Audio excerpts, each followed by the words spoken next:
Make sure I'm muted. Make sure I'm muted. You're muted.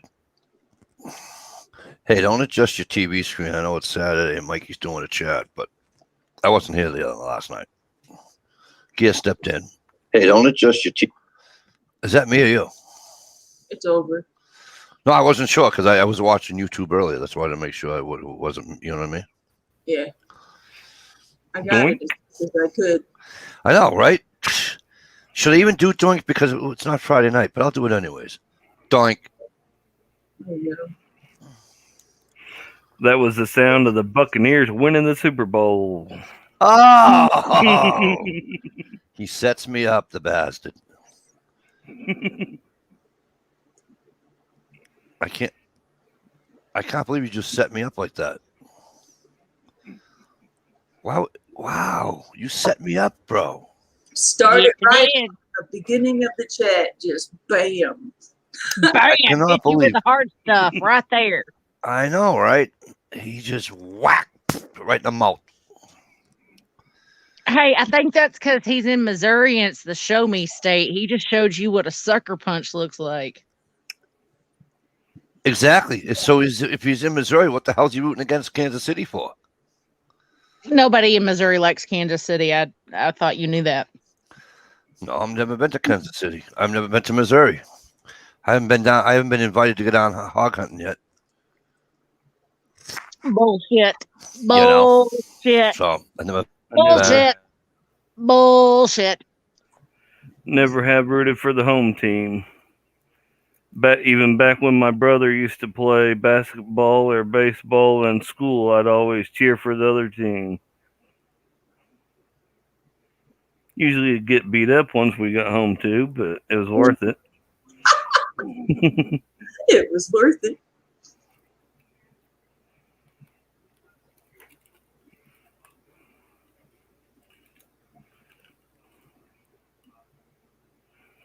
I think Mike might have froze up.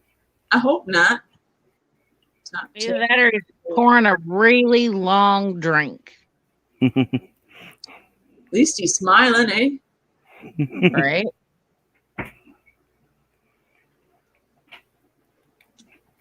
Nope, he gone. Pulled his internet cord. Can't believe I'm rooting against the Chiefs.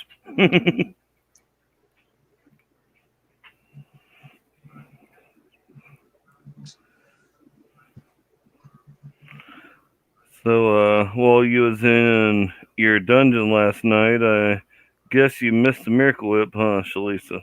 Oh, I just saw that. I saw that in my notifications about a couple hours ago. That wasn't related to anyone in particular, was it? Oh, I gotta check that out. I can't believe I don't know. He grossed out Amanda pretty good last night.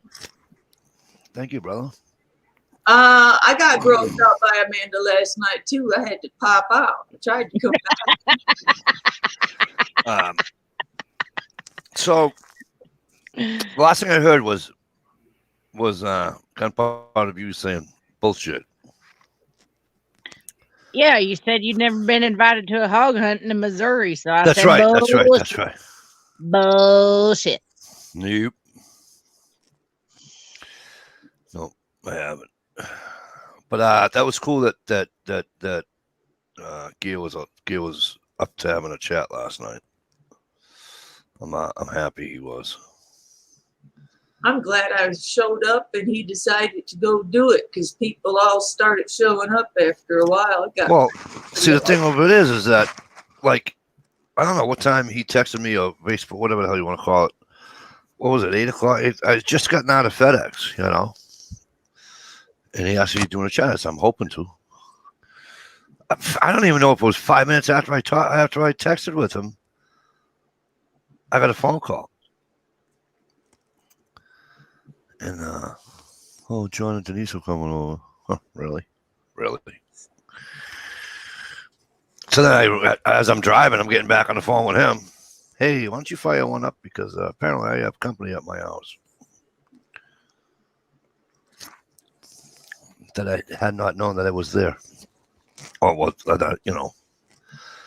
Anywho. So you got, and then by the time they left, I sat in my recliner. That was it. I should have just came straight down here, but I sat in my recliner, and that was it. Aw, He gone. He gone. Once I sit in that thing, just lights out. You didn't fall asleep before they left? No, which was funny. He knows better than to sit in a recliner when people are over. Chat disconnected. Please wait while we try to. Oh yeah, okay. Now it says I'm connected again. Well, good about time. I'm talking. I should have been connected. You dopes. This friggin' thing.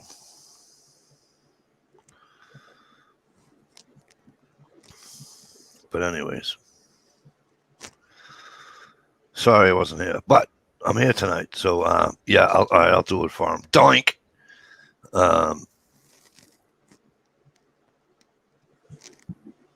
That's the sound. You know what the doink is? That's the sound of the Tampa Bay Buccaneers missing a winning field goal and hitting the upright.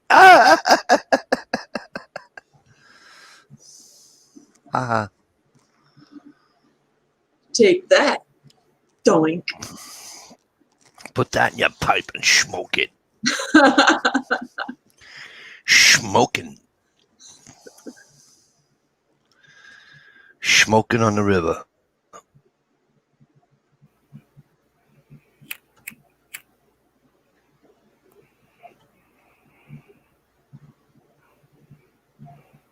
There we go. There's only 3 people watching. No, it can't be. Where's everybody at? Uh-oh. We're going to have to come up with a topic if Mikey's going to be freezing up.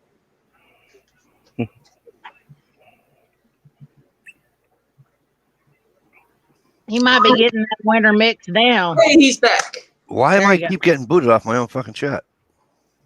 I don't know. What'd you do to piss off the YouTube world? I don't know. You got to sleep with them or you don't get good service. So like I was saying, did this thing come up on my under you guys' thing? What?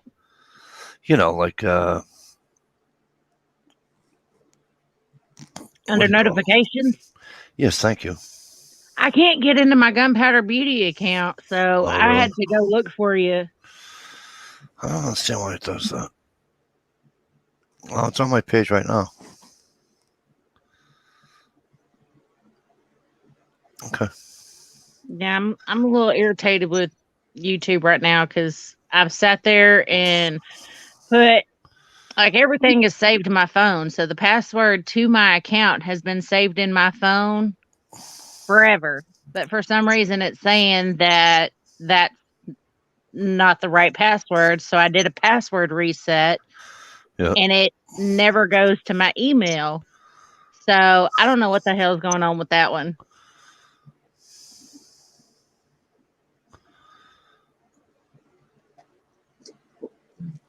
Why is this icon? Okay. Grunting. I have plenty of friggin' internet. That's just I really don't know why that happens. All right, so let me. I'm not sleeping with Mike. Ronnie, how are you, kid? Good to see you. You have a video that I got to watch too. I have to watch Gears, and I have to watch that one. I remember Ron P having something pretty badass up that I need to see. All right, so let me do let me see who's been in and out and making fun of me like Shalisa usually does, and It's my way of or showing Jesse. Either way, don't matter, right? P2E was first. Evening, yo. What's going on, P2E? How's things going? How's the new joint coming out? Hope everything's well. Gear Gridon's here. Of course, he's in here with us. And Stevie B. How you been, Stevie? Good to see you. Hoping things are well. Prepping for it. Yeah, Oiler's not feeling well tonight. So she's coughing her head off, so she's not gonna come on the piano with us. Some girl Jessie Rose out there, but we have Gunpowder Beauty with us. I don't know who that Jessie chick is. She sounds a little sketchy to me. JR. I can't call it JR. Anyway, and we have Miss Shalisha Shelton in here with us. There's a link in the if you guys scroll up, there's a link to Carbon Candles on YouTube. Ron T. Sawyer said he's not going to sleep with me. I don't know why. Here I am. I consider myself, looking at both sides of the fence. But Ronnie doesn't want to sleep with me. I mean, I don't know. Oh, he did. Now, you see, that's weird. Now, that's funny. See, now, we were talking earlier about YouTube. Sakic68, how's it going, bro? Good to see you.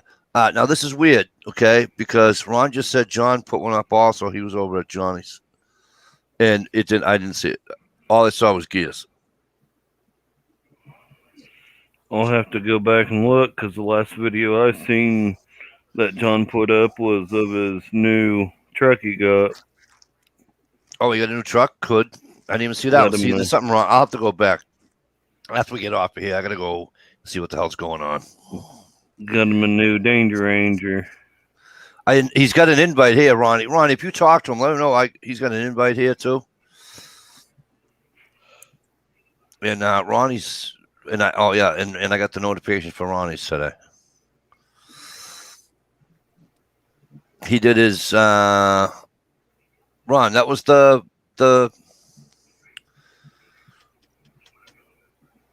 say it for me. Fire It Up Friday. No, Fire It Up Friday. That's what I call it anyways.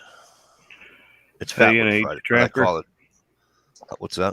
It started out Fired Up Friday. Would you say again? Say again? I said, hey, NH Trapper. Where's NH Trapper? He's in there. There he is. Brian, you got time?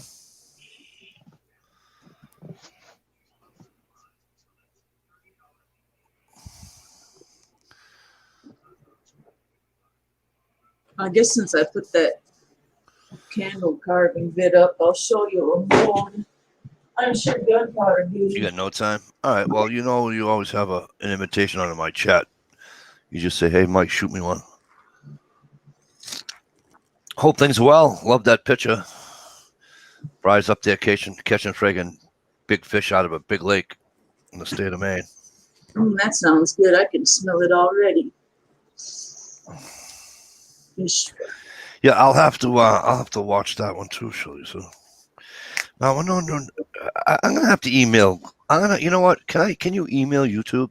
Do they have like a? Yeah. All right, I'll have to email. Did I get back to you? You keep forgetting you can do that. I don't know. I mean, like, yeah, it's small lake to you, big lake to me. Because I'd like to know why I don't see certain, you know what I mean? I've probably been subbed to John the M.I. Woodsman for, I'm going to say 7 years now. All of that. Got to be 7 years. I'll never understand how they do stuff. I'm not,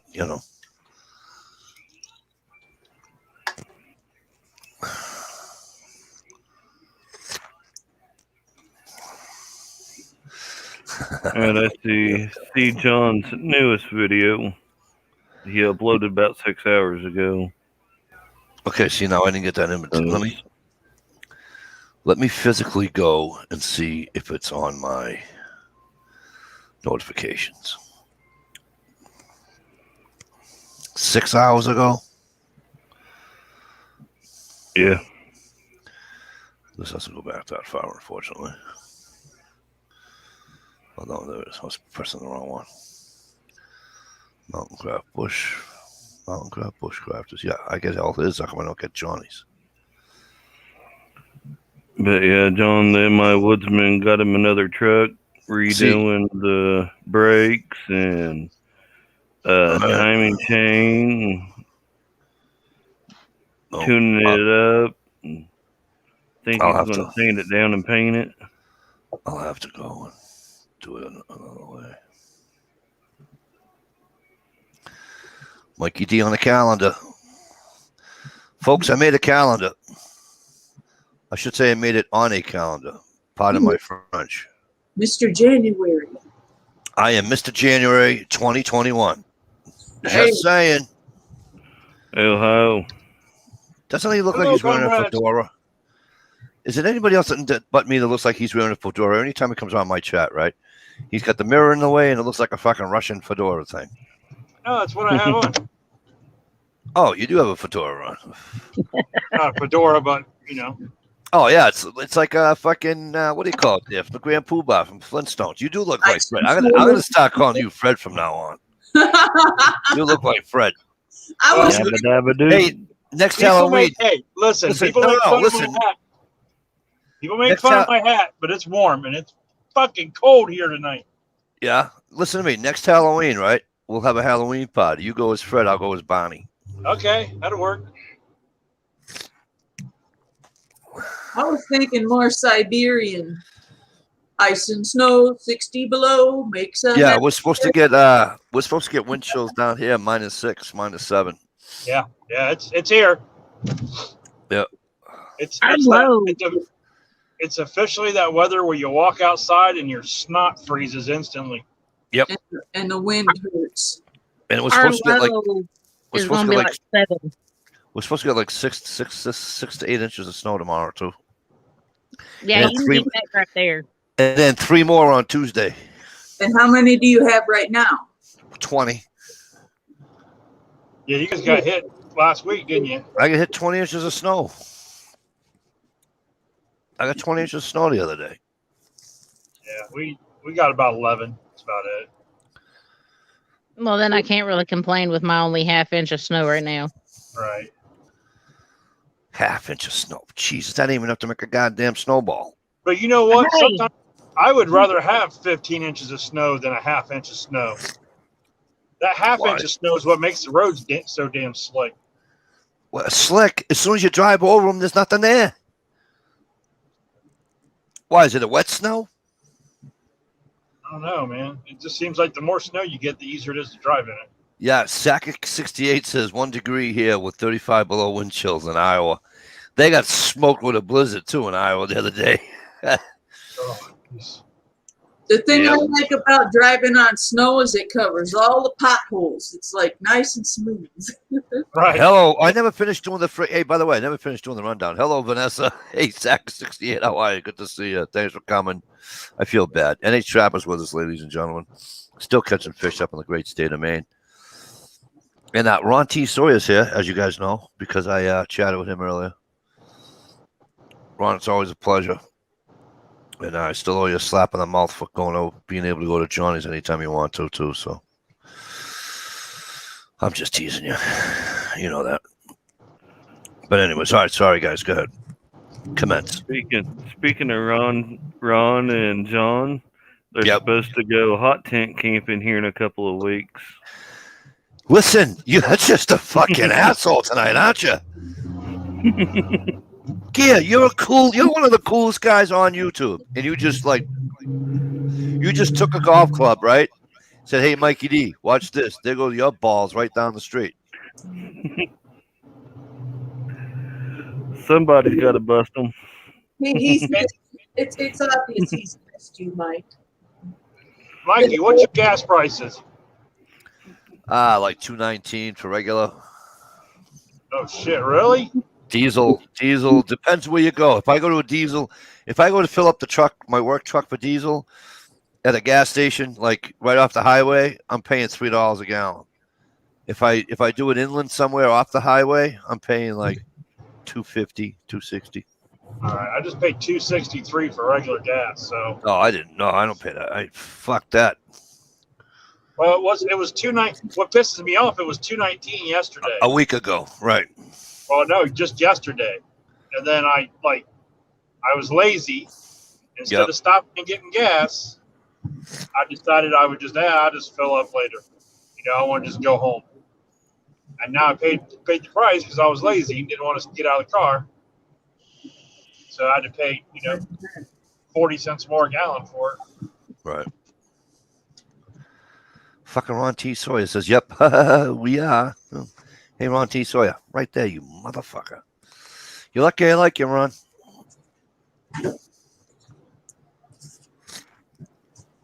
You're lucky I like you. I'll be right back. All right, we'll be here. Vanessa says it's 2.262 at the airport and 231 on Westover Air Force Base. That's in Massachusetts for those who don't know where Westover Air Force Base. I just wonder who's got the highest prices right now. Probably California, eh? Probably.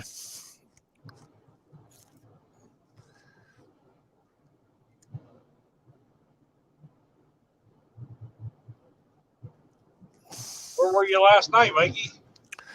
I had company at my house Okay. that I did not know that I was going to have. Oh, so the police finally served that warrant on you? Yeah, pretty much.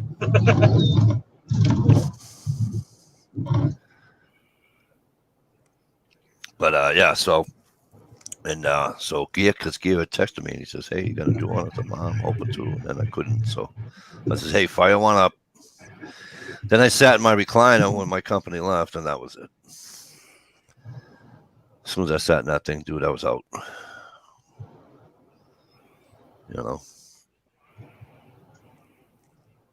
But I spent most of the day with you. John, Ron, listen to me. You're about to get blocked. Do me a favor, will you? Call John right now and tell him that I sent him a freaking link for this chat.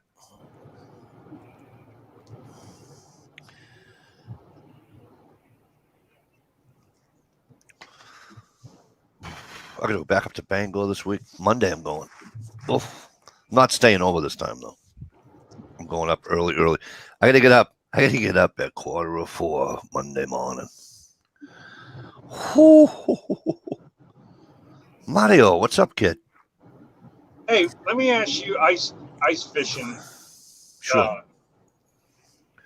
What would you like to know? Not that I'm a pro, but what would you like to know? Do you like doing one of those little shanty things, or you just do it in the open or a tent or what? It all depends. If I'm going to be there, it all depends what kind of day it is, right? If it's a windy day, yeah, I'm taking the shanty with me. And if I can't get my brother's shanty, I'll go and borrow my buddy's shanty. I am not ice fishing without one. I'm too old now. Yeah. Let that fucking wind cut right through you. Fuck that. Well, my thing is, I've seen some pretty nice, the wooden shanties and everything where they set up. People actually like. Oh no, we call those blob houses. Oh, go okay. ahead. So people just stay on like a camper or something over the ice. And it has, yes, those are called blob houses. The shanties I call, a little pop up. You know what it is? It's like a blind. It's like a ground, right? That's what I always had.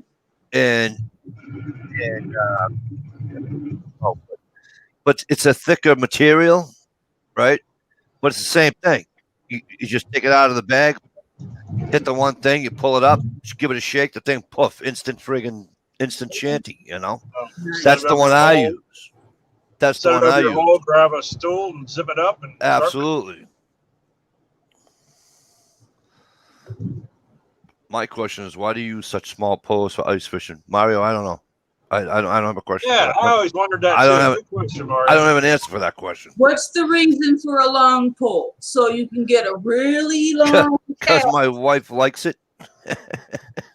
Oh, okay. So how far you make your pole longer?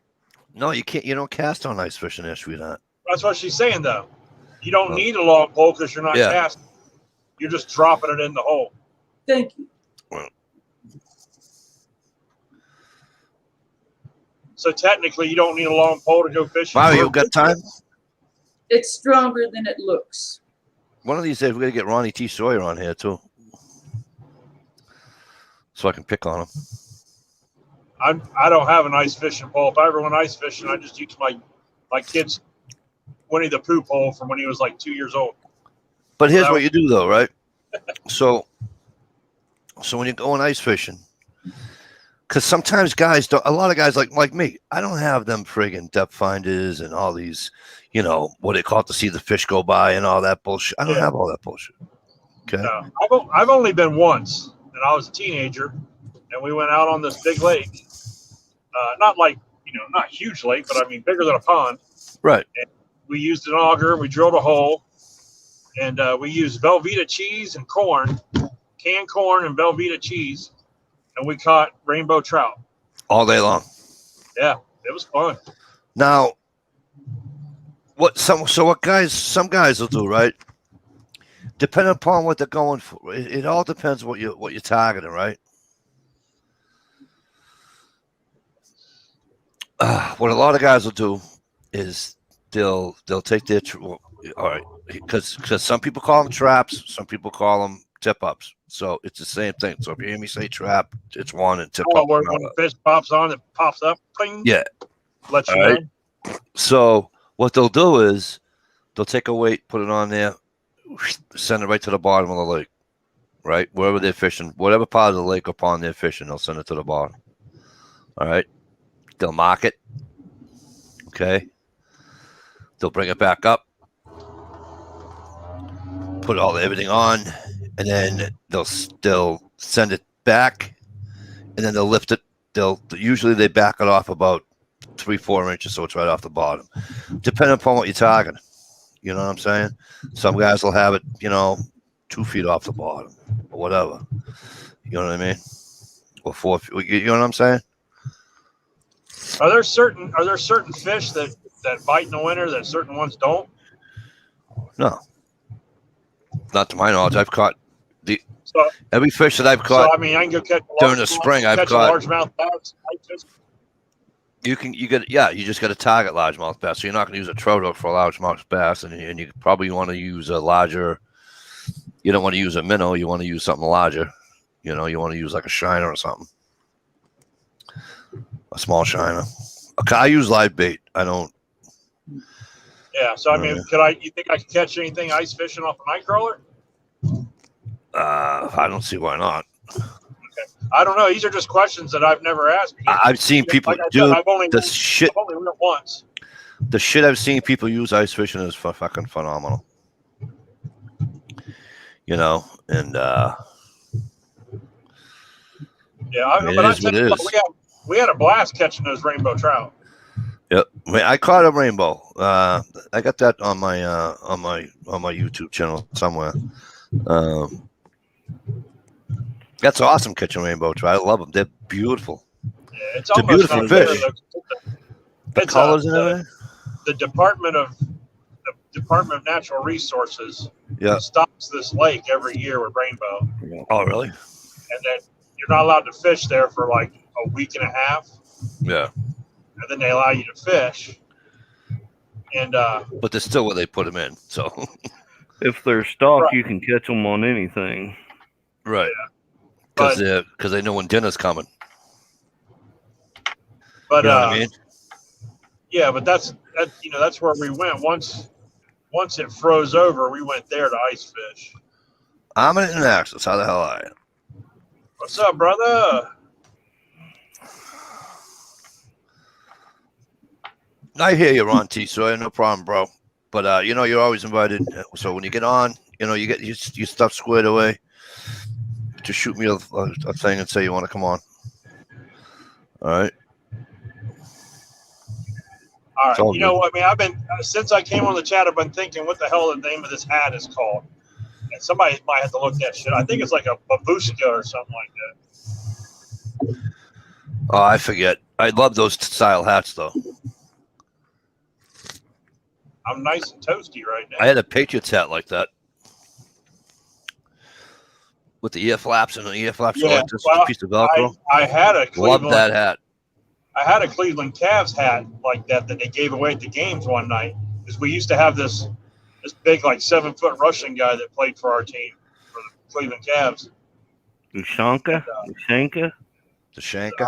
I don't know, but I forget his name. But he was a pretty good player, and they had like a, one night was dedicated to him, and they gave out all them damn hats. Man, I was like, that must have cost a lot of money to give a hat out to every fucking seat in the building. Yeah, probably. Well, they probably bought the hat for $5. So. Well, yeah, probably, but still, you got to figure, what's that place hold? 16,000. Yeah, probably. Times 5. I mean, you probably paid for it in your ticket. You didn't realize it. You know what I mean? Yeah. Probably put like a $7 ticket surcharge on there.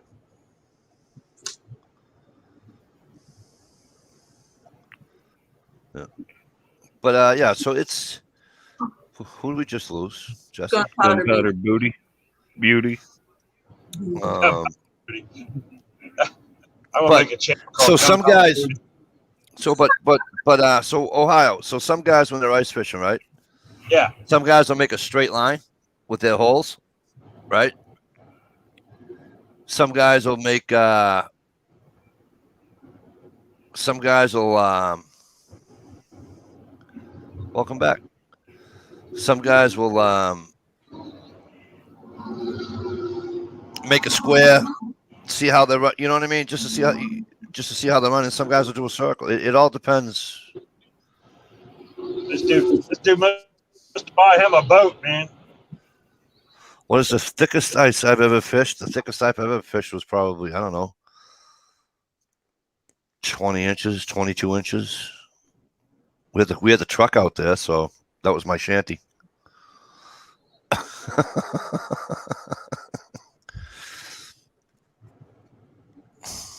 Some truck hauling a boat just went by me.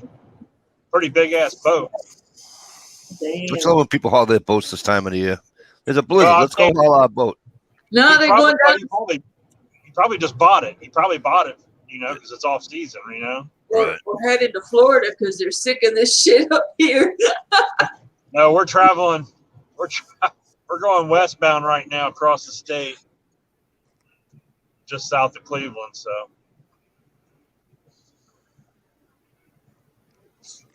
yeah, it's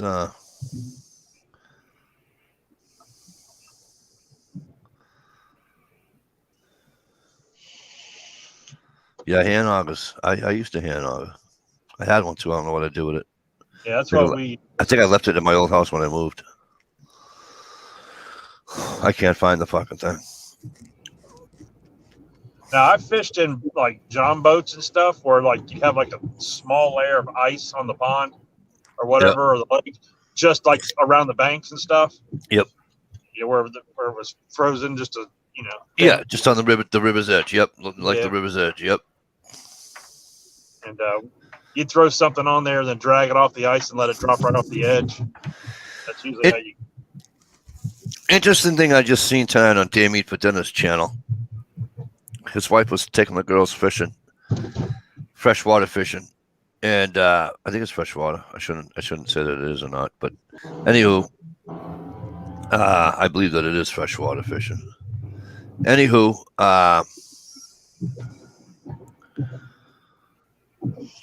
there he is. Good to see you. What's going on? Hey, John. So yeah, I was just saying how I was watching Damn Meat for Dinner, and the wife had the girls out, and she had an ice bucket, right? A 5-gallon bucket full of ice and water. She was catching caliper, I don't know how the fuck pronounce it, right? And it looked like a big perch is what it looked like to me. But so what she did was she took them. She didn't kill them. She just put them in that ice water, right? And then put salt in it, which killed them. And they say the meat stays firmer. Yeah. I'm gonna have to try it. I got well, I don't know if you'd be able to tell, but my nephew is a real big time fisher. Yep. This is what he give me. I need to thaw it out.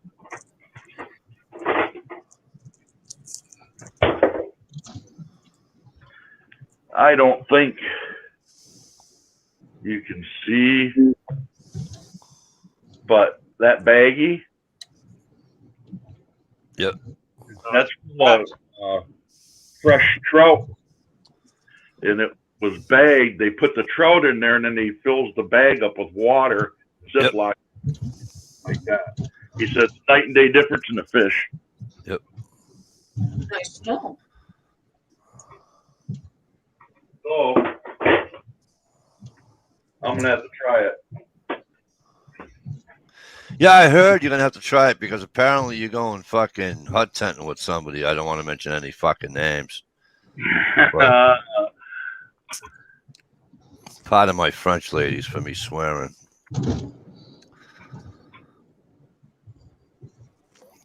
Yeah, he just texted me and said I was doing something else. And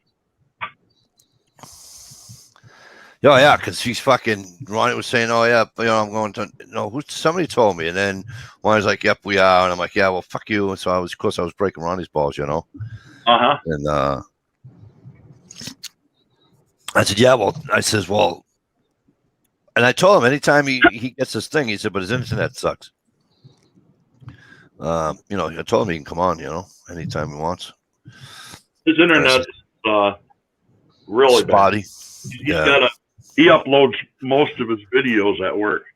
At work, yeah. Or in his truck because he's got that Wi-Fi thing in his truck to work. Yeah, And, the Verizon booster thing.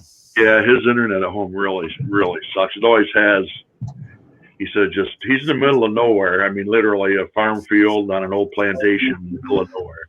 That's awesome, though. I'm sorry. He's got full barns, and yeah, it's really neat. It's really nice. I'll trade him. I got 111,000 people beside me in that city over there, and I got about 60 something in that city over there. We have a friend of the family that lives up in Maine. Yep.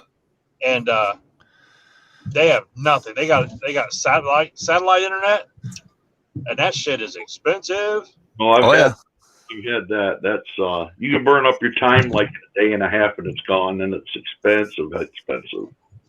Yeah, so I mean, just basically, like when they go up there, because they go up in the summer, and they stay there in the summer, and then you don't hear from them for like 4 months. It's like, Where do they go in Maine? I don't know, all the way up, freaking almost into Canada, I guess. Like something. They go to Aroostook County? I have no idea, bro. All I know is they have to take all their food and stuff with them to last them the whole time that they're up there because there's no place to go. They got to be in Aroostook County somewhere. Oh, they're out in the inland, like just north of Baxter State Park or something, where there's no. I mean, there's still roads and stuff. This just takes you like an hour. It takes you like an hour and 10 minutes to get to fucking Walmart and shit like that. Yeah, they have electric. It's just that it's a regular like little house. It's got like electric and sewer and all that, or probably a right. It's 25 minutes to Walmart. But I mean, there's nothing there, nothing around. I mean, they get no TV signal, no phone signal. I got 2 channels on my TV. Do you? Yeah, I get one of the main networks, and then like a public service channel. They got like 3 or 4 of the 5 I get in of each, and that's it. I just have internet. I ain't paying for cable TV. $30 a month's enough. I get good service. I can upload my video today. 15-minute video took me about the same time to upload it, so I ain't gonna complain about that. Dude, I got Hulu, Disney Plus, and ESPN Plus for $12 a month. Do you? And then Hulu has tons of TV shows and series on it and movies. Disney has all the Disney movies ever, and then they got National Geographic. I watch a lot of the National Geographic stuff, and then of course they have all the Star Wars stuff. So we watch all the Star Wars shows stuff on there. And I like that too. and the ESPN Plus, it's not very good. I mean, it's not like, you can watch like East Tennessee State versus like Yeah, they give you the shit, Wallace. the 1AA teams. Yeah, stuff like that. You don't get to see NFL or Big Ten or SEC or anything like that. But Oh. you watch a shitload of soccer. That's for goddamn sure. I don't watch no sports like that. Yeah. Football, baseball, basketball, hockey, blue line, yellow line, green line, pink line, none of that shit. Never did.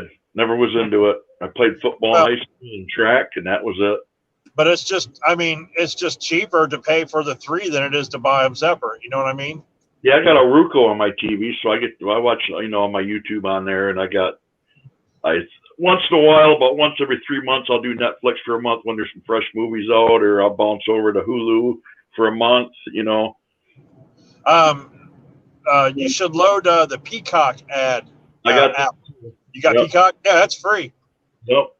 And then like IMBD or whatever, the movies, that's free too. Yes, I like I don't know what that keeps going on. I don't know. independent something movies, or they got some good flicks on there though. You'd be surprised, some on French films and stuff. Hmm. I know you'd be watching them French films. Now, Johnny, Yeah. did you get YouTube TV still? I know at one time you had it, or you were thinking about getting it, right? Well, because it's since I had it, I get rid of it. It went up to $50 a month. Now it's like almost triple that. And Oh, really? it's stupid. You might as well get full blown cable TV. Oh, okay. Now I just got YouTube Premium, which allows me to watch videos and music videos without ads, because I'm a moderator on the Classic Rock and the Classic Top 40 Facebook pages, and I share music on it every week. I try to, and Right. so that way I ain't got to piss around looking for songs without ads. I just get it. I don't have an ad, and it spits no commercials, shit like that. You know what I mean? Right. Yeah. That's like $14 a month just for that. Yeah, I like the free stuff. I mean, I'm not big on TV anyway. I really, I'm with you. You know what I watch? I watch hockey. I watch football. I'm really not much of a basketball guy anymore. I used to be. yeah. I'd rather listen to baseball on the radio, to be honest with you, because to watch it, I'll fall asleep. I hate watching But- baseball. I love going live to a game though. I love going. I do like watching high school football and listen to the high school football on the radio. Like come out in the garage or something. Yep, me too. Yeah, And but it's NFL is just too much bullshit. I won't. Oh, I watch Discovery Channel, National Geographic Channel, I wish Animal Planet, and History Channel, and what else was the other one? And that's what I don't. And I watch. Well, I watch CBS because I get Chicago PD and Chicago Fire, so I watch them. Those are the only two sitcoms. Well, they're not sitcoms, right? But the only two TV dramas I watch. So Yeah, CBS is the only one I get in for a national station. I bought. Oh, hello, John. I had a great time hanging around today. Tell Mike how much fun we had, too. Oh, hello, Ron T. Sawyer. Why don't you try saying, oh, shit, I can't look at this chat no more for another 24 hours because Mike's about to kick me the fuck out of here? Yeah, no. I bought. People break I my bought balls. an antenna, just like a regular. That's what I got outside. I call it analog, but I mean everything's digital now. But it's a digital antenna, Yeah. and I hooked it to the TV, and you hit the scan button, and the TV starts scanning for channels. Dude, Yep. where I'm at, I get 36 channels that are like off the antenna free. Now, granted, like 12 of them are like Home Shopping and Christian Network, but I mean we got a bunch of channels like Me TV and Antenna. I've only got mine 5 feet off the ground. I need to get it up on the pole I got out there, but it's frozen the ground. I can't mess with it now. Mine's just looks like a little square plate that just hangs on the back of the TV. It don't even go outside. But Antenna TV and Me TV and shit. We watch the old shows, Mr. Ed, and Green Acres, and That's what me and my neighbor do. I'll but hey, I'll be right back. You guys do what you gotta do. hey, I'm taking off. I'm going inside. I might be able to join you. Our little house on the prairie. Have a good Oh, evening. I might jump back in. We'll see what's going on. Okay. I watch. I get that channel too, Shalisa, with Little House on the Prairie, and there's a couple other ones on there I really like. Bonanza. Yep, Bonanza. Yep, it's pretty cool. I don't mind old and westerns, some old westerns. What was that one with Steve McQueen, like Wanted, or God, what was that little mini series before he got real famous? I'm gonna have to look that one up. That's gonna bug me. I love all his stuff. Always have Steve McQueen. He was a hell of an actor, man.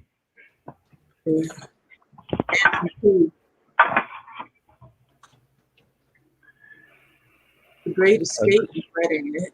Oh yeah, The Great Escape. Was that the one he ate all the hard-boiled eggs? No. Oh, that was Cool Hand Luke. Yeah, that was Luke. Cool I've Hand. watched that show a dozen times, man, since I was a kid. Always had to check the chick out washing the car when they're out there on the chain gang. That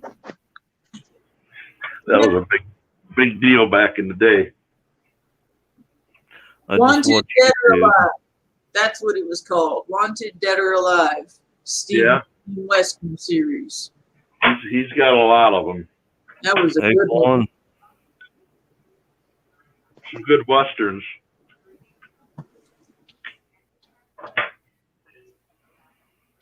I just watched a big series. It was on a while ago. Then it was a western, and it was hardcore because there was big time cussing and blood and sex and all sorts of crap on it. But it was on Amazon Prime. I watched it. It's real popular, but I couldn't think of the name to save my life right now. But there's like 4 seasons, and then they did a reunion show with all the actors 10 years later, and a couple of them wasn't in it because they passed away. Matter of fact, you're older in the movie. That was so good. I can't think of the name. Dang it. Can't even think who's in it. It was so good. Armament Nexus says, did you know Steve McQueen's son was in the original Karate Kid movie? Oh, was he? I didn't know. Huh. I didn't either. paint fence up, down. What's up, Gear? Not a whole lot. You want some of this cold weather? It's supposed to be like 3 degrees tonight up here, and then tomorrow like below 0. It's going to be cold down here, but not as cold as up there. Cold enough, though. Yeah. It's cold when you walk out the door and your nostrils and your nose stick together and the snow squeaks. You know it's getting cold out. Yeah. Snow squeaks. Yeah.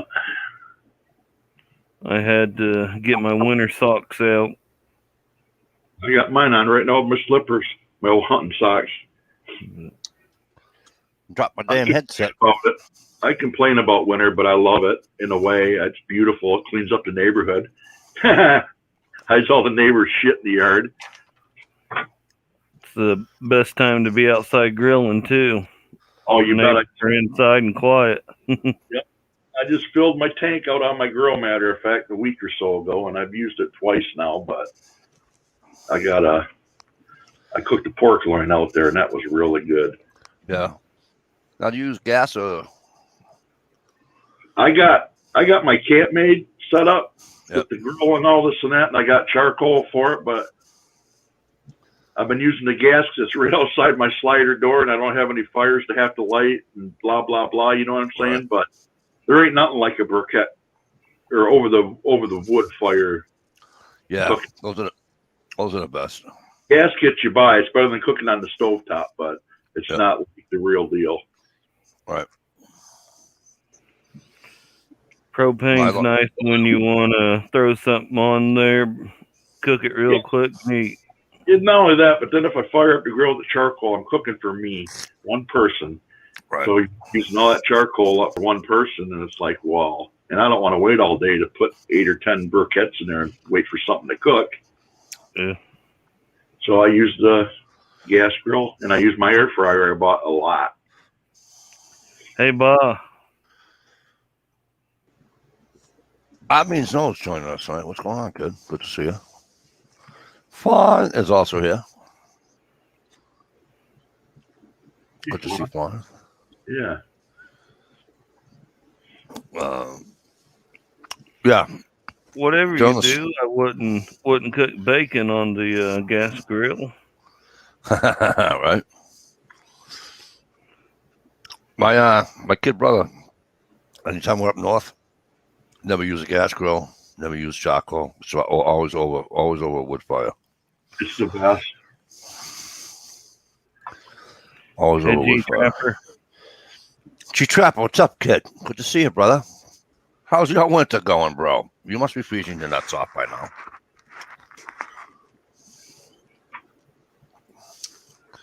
I was just watching a video today about a guy up in one of the Dakotas.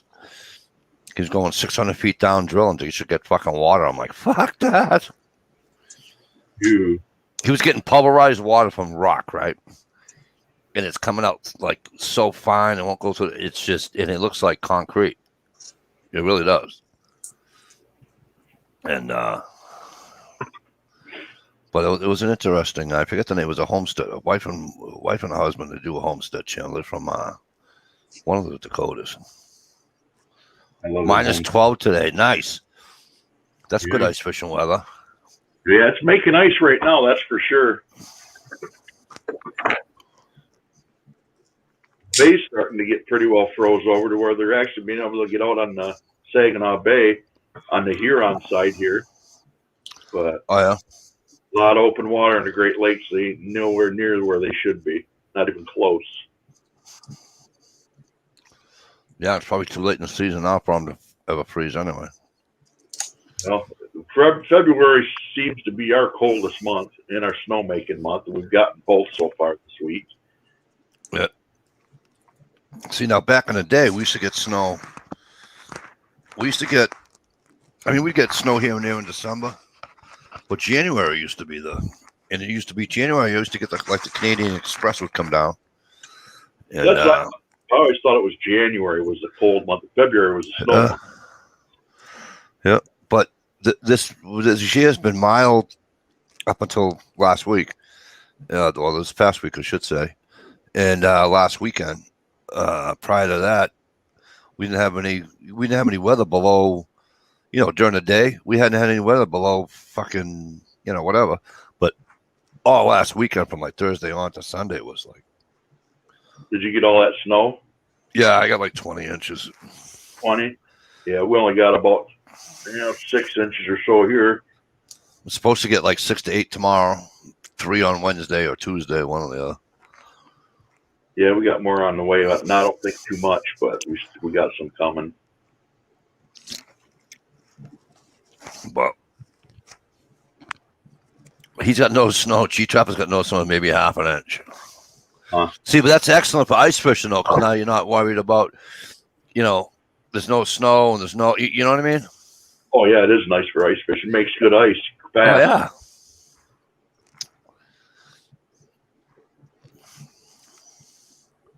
Absolutely. Yep. But yeah, you get down, I think the other morning I went to work. What was it? No, a week ago. A week ago yesterday, I think I went to work. I think the thing said 8 degrees. It was fucking cold. It was 5 last night here. This morning early, like at 5, 6 in the morning. Have a good one, Ron. Good night, Ron. Good night, Ron. Night, Ron. Have a good one. Yeah, he hooked me up today, man. He really took care of me. I tell you what, that man is something else. What a friend. Yeah. Drove 40 miles each way just to fix electrical wiring in my one switch because I changed the light switch, put a new light outside, and Yep. outlets, I was scared. I thought I was going to have a fire. Oh, man, I was freaking out.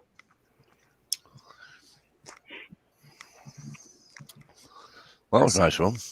Yeah. So we hung out for a while while I was here. We both did our Fatwood Friday videos and razzed each other a little bit. He's probably glad to get out of the house. Get away from work. He works more than anybody I know. Unbelievable the hours that guy works.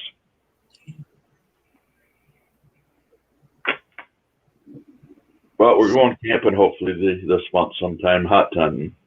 I know Mike wanted to hear that, but it's got to be done. I need to go at least once. I went camping once last summer. Once. I think Mike froze up again. Have you ever hot tented with snow outside and you get to walk out and walk barefooted in the snow? Do you come out like feeling like the cold air feels good? Oh, you mean in the hot tent? Yeah. I missed the first part. Yeah.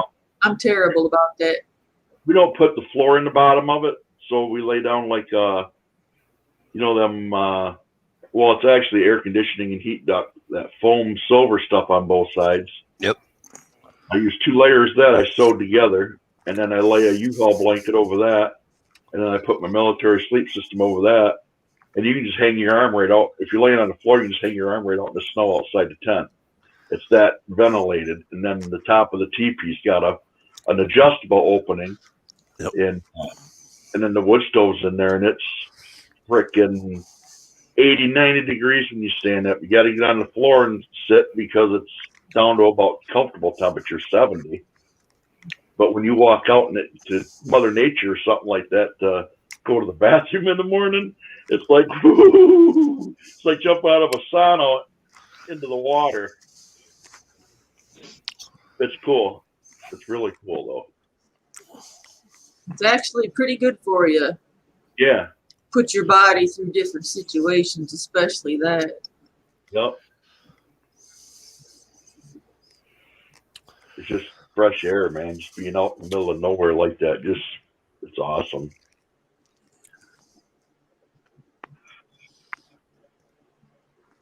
Yep, I was watching a thing on that tonight. How they yesterday? I don't know when the fuck I watched it. People making their own.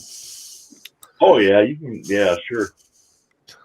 And kid up here in New Hampshire does it. Just stove jack and use a decent material. Right. Guy had a sewing machine. That's the biggest deal. I wish I had something. I wish I could sew canvas because I would make me some cool shelter. Yep. They're expensive. I think Ron was like $400 for that. Oh yeah. Lux. Yeah, he's got the mega horn. Yeah. And that's only good enough for 2 guys with the wood stove and wood and a little bit of your gear, and it's starting to get tight in there. Yep. That's supposed to be a 4-man. Wow. Every time they say 4-man, it's 2 anyway, Yeah. Because they put people, Stack them each different direction. Yeah, exactly. If you're stacking freaking dominoes or something, Right. I ain't gonna be rubbing up against some other dude when I'm sleeping, I guarantee.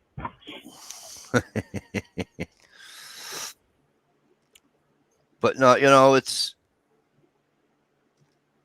I've seen so many different configurations of what people have done to sleep in the winter. I remember years and years and years ago, a kid was sleeping out and he made like just a regular 7x9 top. But what he did is that he used 3M adhesive glue. Yeah. And he took that silver shit you were talking about. I call it metal bubble wrap, but he took that silver stuff you're talking about, and he adhered it to his top, except for 1 inch, so he could fold the top and so where the rope is going, or his his line. And so then he put a what do you call it? What do you call a long fire? A long fire. Long fire, yeah, long fire, yeah. And he did that, and he's like, and everything everything reflected off the metal, off that what do you call it? That reflective like material. The reflective stuff. He's like, psh. He was fine. He was outside. Lumberman 2011. I don't know who it was, to be honest with you.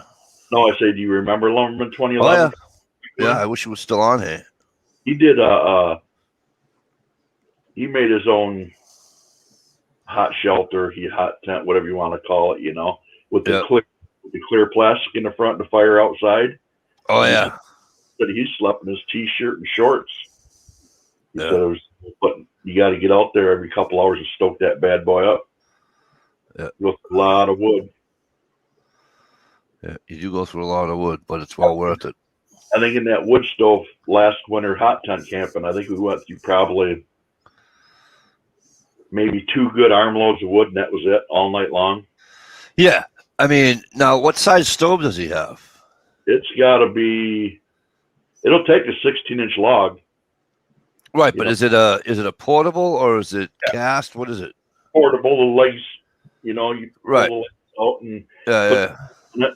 But it's got to be damn near 12 inches across, probably, and like 18 inches deep. All right, so he's got a good size, yeah. Yeah. Well, I woke up in the morning after 5 hours of sleep.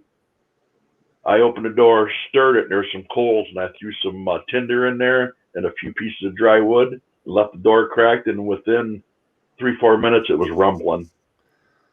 Yep. So it was down to, I think, 45 in the tent, and it was in the teens outside, high teens. Yeah, if you dampen down good, I mean, if you got a stove that has a damper in it, you got a stove that don't have a damper in it, you're up all fucking night. Oh yeah, yeah. Because that fucking stove ain't gonna. That wood is gonna burn for about an hour. Yeah, and it's gonna. Isn't perfect, but it's better than nothing. What's that? The damper on mine isn't perfect, but it's better than nothing. Yeah. Oh, you got to be perfect. So the one you got, that's a nice little stove, actually. It's like a suitcase camp stove. Yeah. Oh yeah. Yeah. You have one too? Yeah. Yeah, she's got one. It's in my truck or in my carport or in my trunk. Excuse me. Yeah. I already got one. Handy. That's actually probably the size of stove that Ron's tent called for, but he went up a little bit bigger. Right. Yeah, it does sound like a step up from mine. But no, you're right. It's cool to see what people do. Now I just saw another tent. It's like every time I see one, I want to see another one. And so this guy 902. You guys ever hear 902? What's the other part of his name on YouTube? It's 902 something. He's Boss of the Swamp, or he's from Canada. Anyways, he used to do. He used to work for that. What do you call it? Tent company there. He's not working with them anymore, but I can't say One Tigris. Oh. And but now he's working for somebody else. They sponsor him or whatever. However the hell you do it, you know what I mean. Yeah. But he's got a hammock going through his tent. Yep. So I instant what do you call them on Facebook? I'm like, dude, can you get that tent without the hammock? Because I ain't sleeping in a hammock. I'm 54 years old. Ain't no fucking way I'm sleeping in a hammock. He goes, yep. And it's a regular. It's got the high wall on it. It looks like the miners the way the miners tend to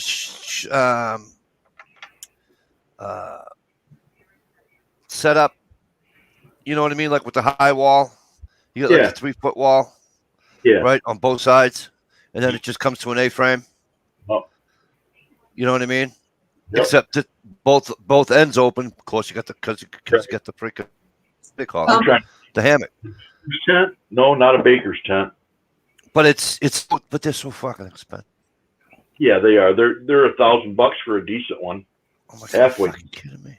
Anytime I went to spend time with my family out in Spokane, they always had this really big green army tent, and we Yeah. always had like 3 little cots in there. Yep. It was really smelly. It was old. Yep. Yeah, it's all musty and moldy. Yeah, Yep. those are the big. Those are the old like the MASH tents. The Yeah. tents you used to see on MASH. Uncle Yeah. Ted and Uncle Louie were old. And they're fucking heavy too.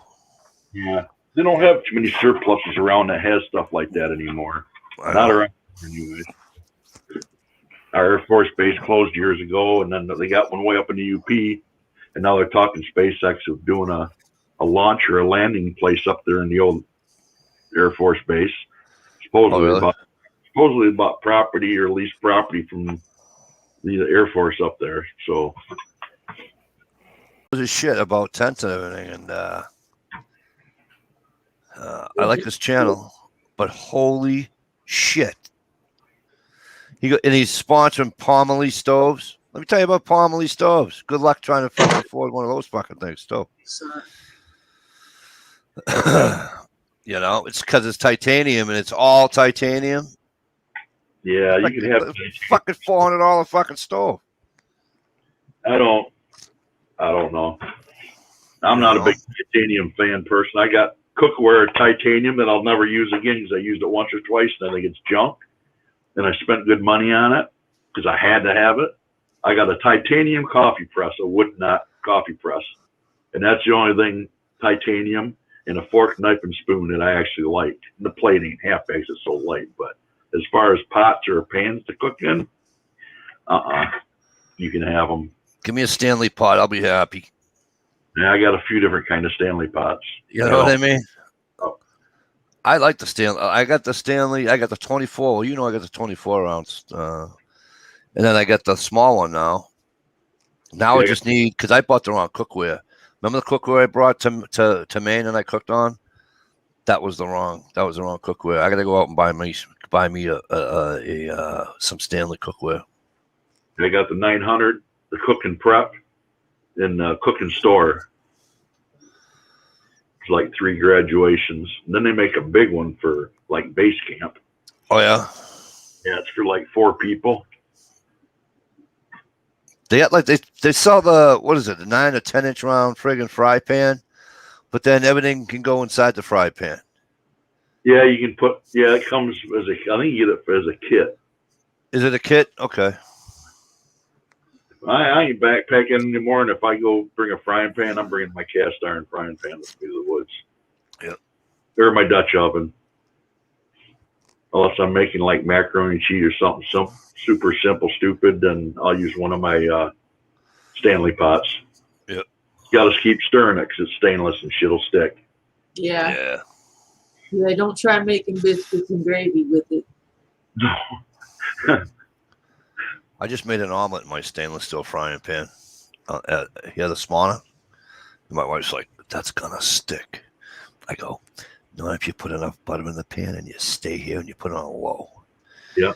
She goes, "What?" I goes, "Watch this. It's the best omelet I ever made in my life." There's ways to season stainless every time you use it to make it non-stick. Yep. But you got to make sure you oil it first. And Yep. And you got to pay attention to it. You got to, you know, you Yep. can't be. Yeah, you can't be doing dishes and try and cook dinner at the same time. Yep. Doing half-ass. You can't have it on medium high. You have to be on in between low and medium high. You know what I mean? You can't. Yeah. Well, at least that's how I did it, anyways, and it can work for me. So. And you got to be used to it. If you don't do it after a while, you got to relearn the Because balance. it's a beautiful, nice fry pan though I have. Yeah, it's heavy at duty. the house. Yeah. Yeah, it's beautiful. It's big. It's nice. It's nice. I like it. But and she's like, why don't you just use the cast pan? I'm like, I don't know. You know, I still gotta break in my my Dutch oven. Yeah. I never seasoned it. I gotta season it. Might as well wait till spring now when you can have the windows. Or put it out on a gas grill. You can Yeah. do that. That works too.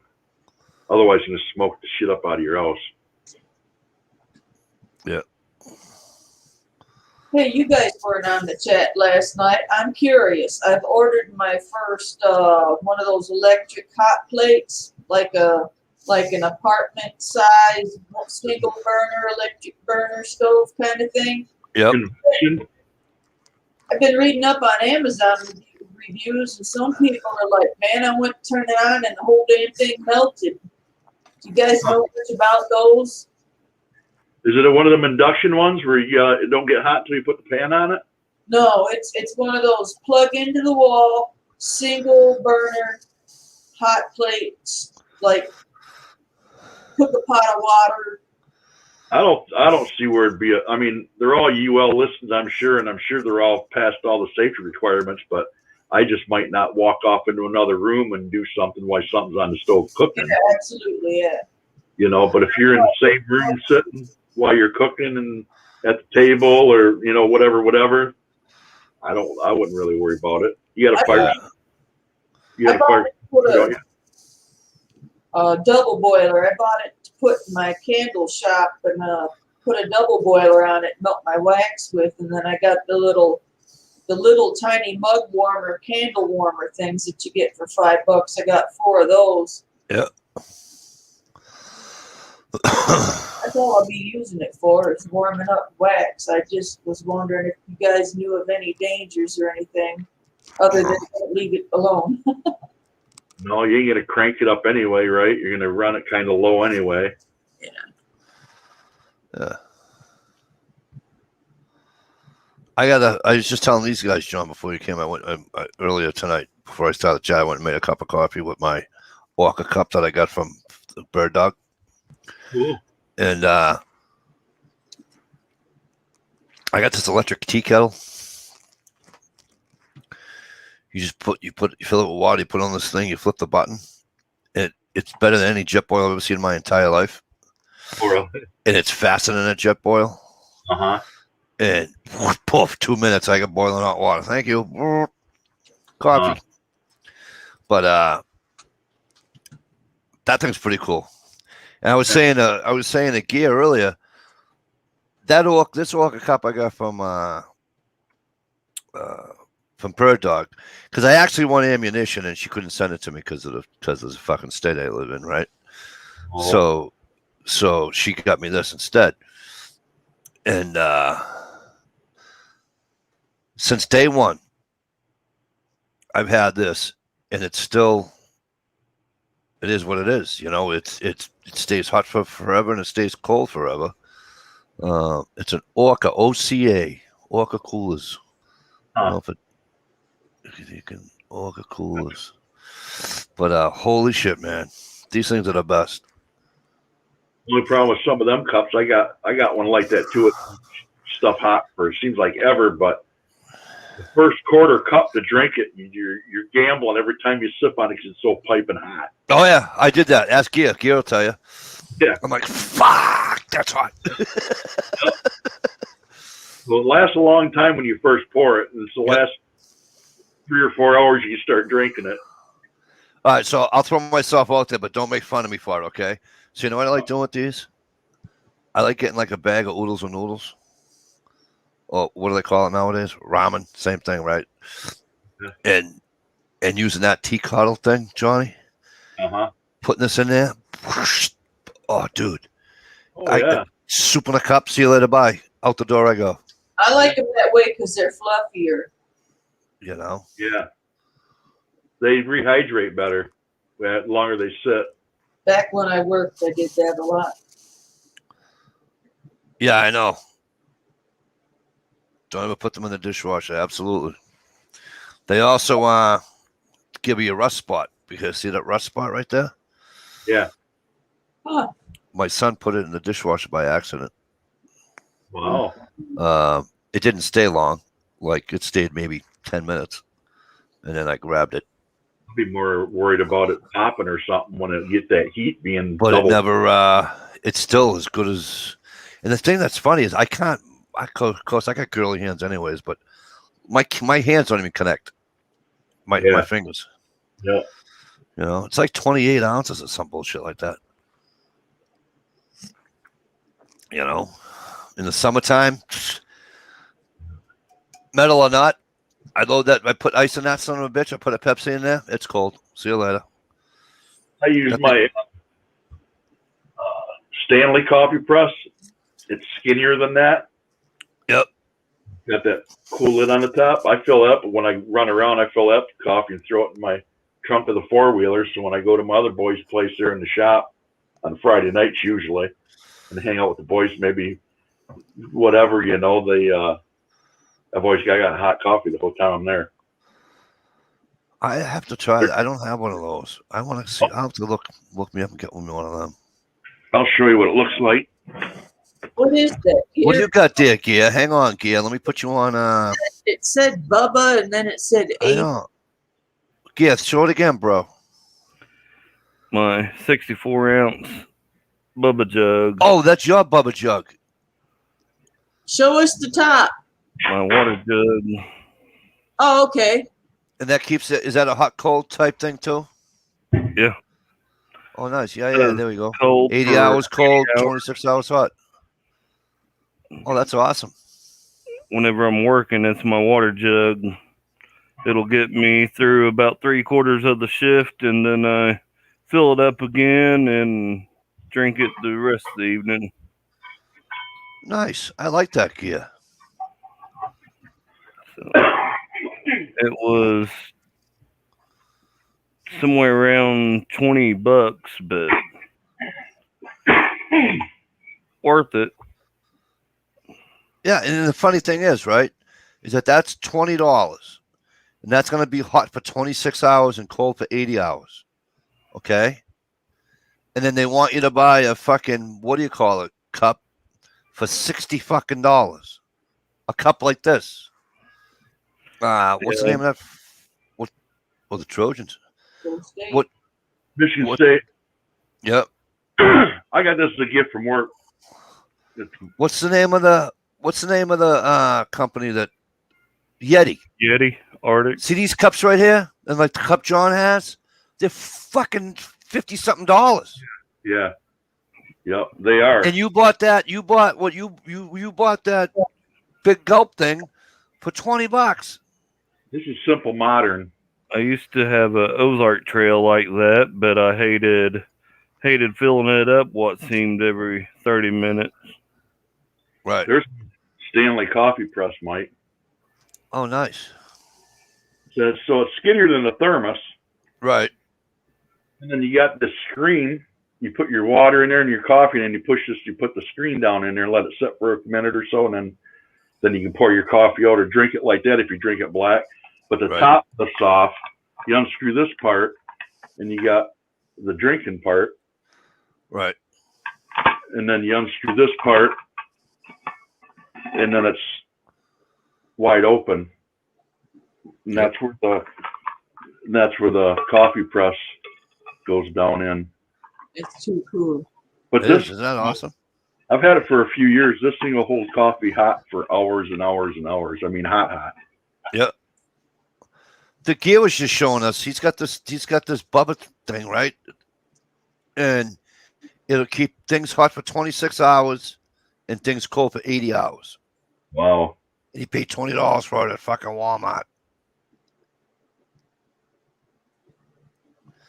Now, here's the thing. Like I was saying, those fucking Yeti coolers, like them Yeti fucking cups, like I got one, you know, like this one and the one you have, they fucking highway rock. All you're paying is a label.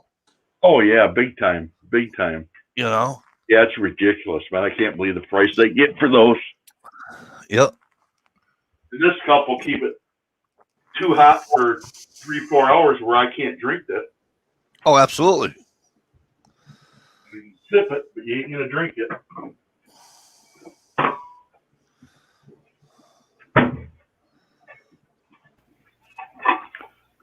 The blue box store says they're 1984. Unfucking believable. That's awesome. That's probably the best buy I've ever seen. Mm-hmm.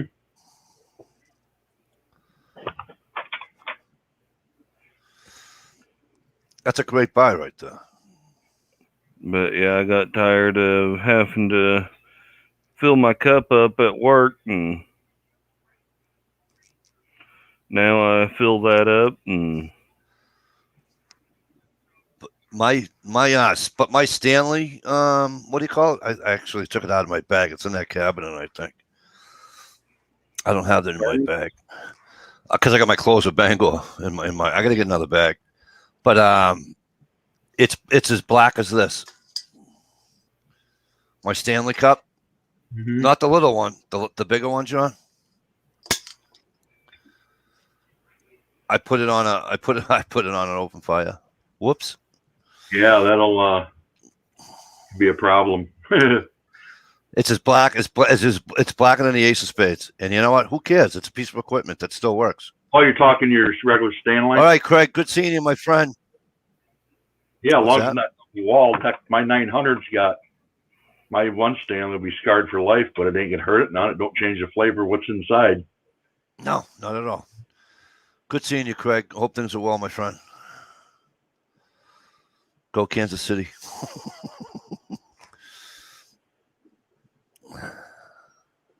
I agree. Go Kansas City. They should move the rest of Kansas City over to Kansas. Take the Chiefs with.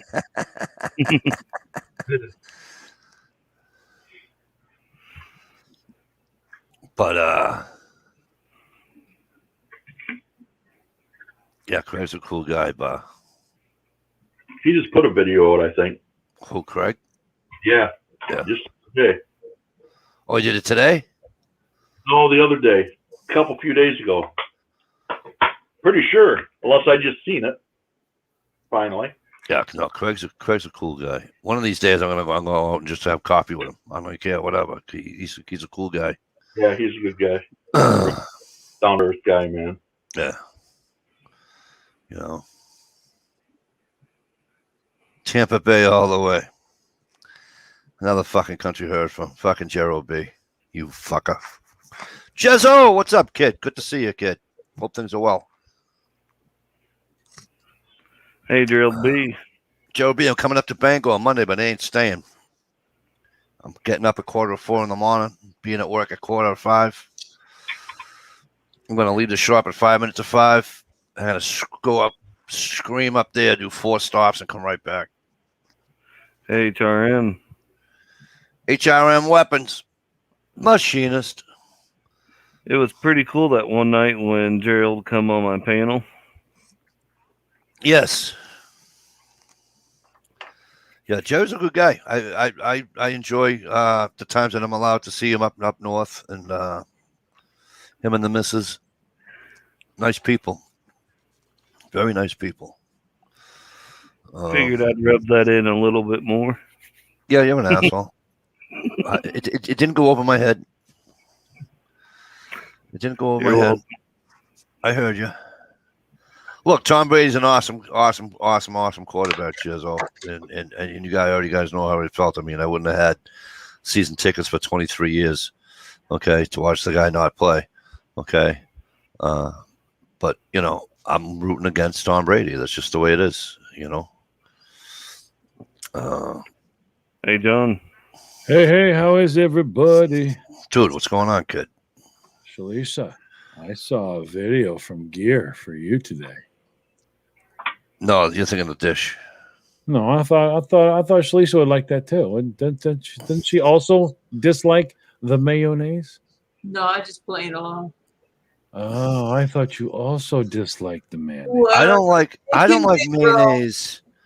I don't like mayonnaise in the summertime or in May or June when it's when they fucking start 90 degrees outside.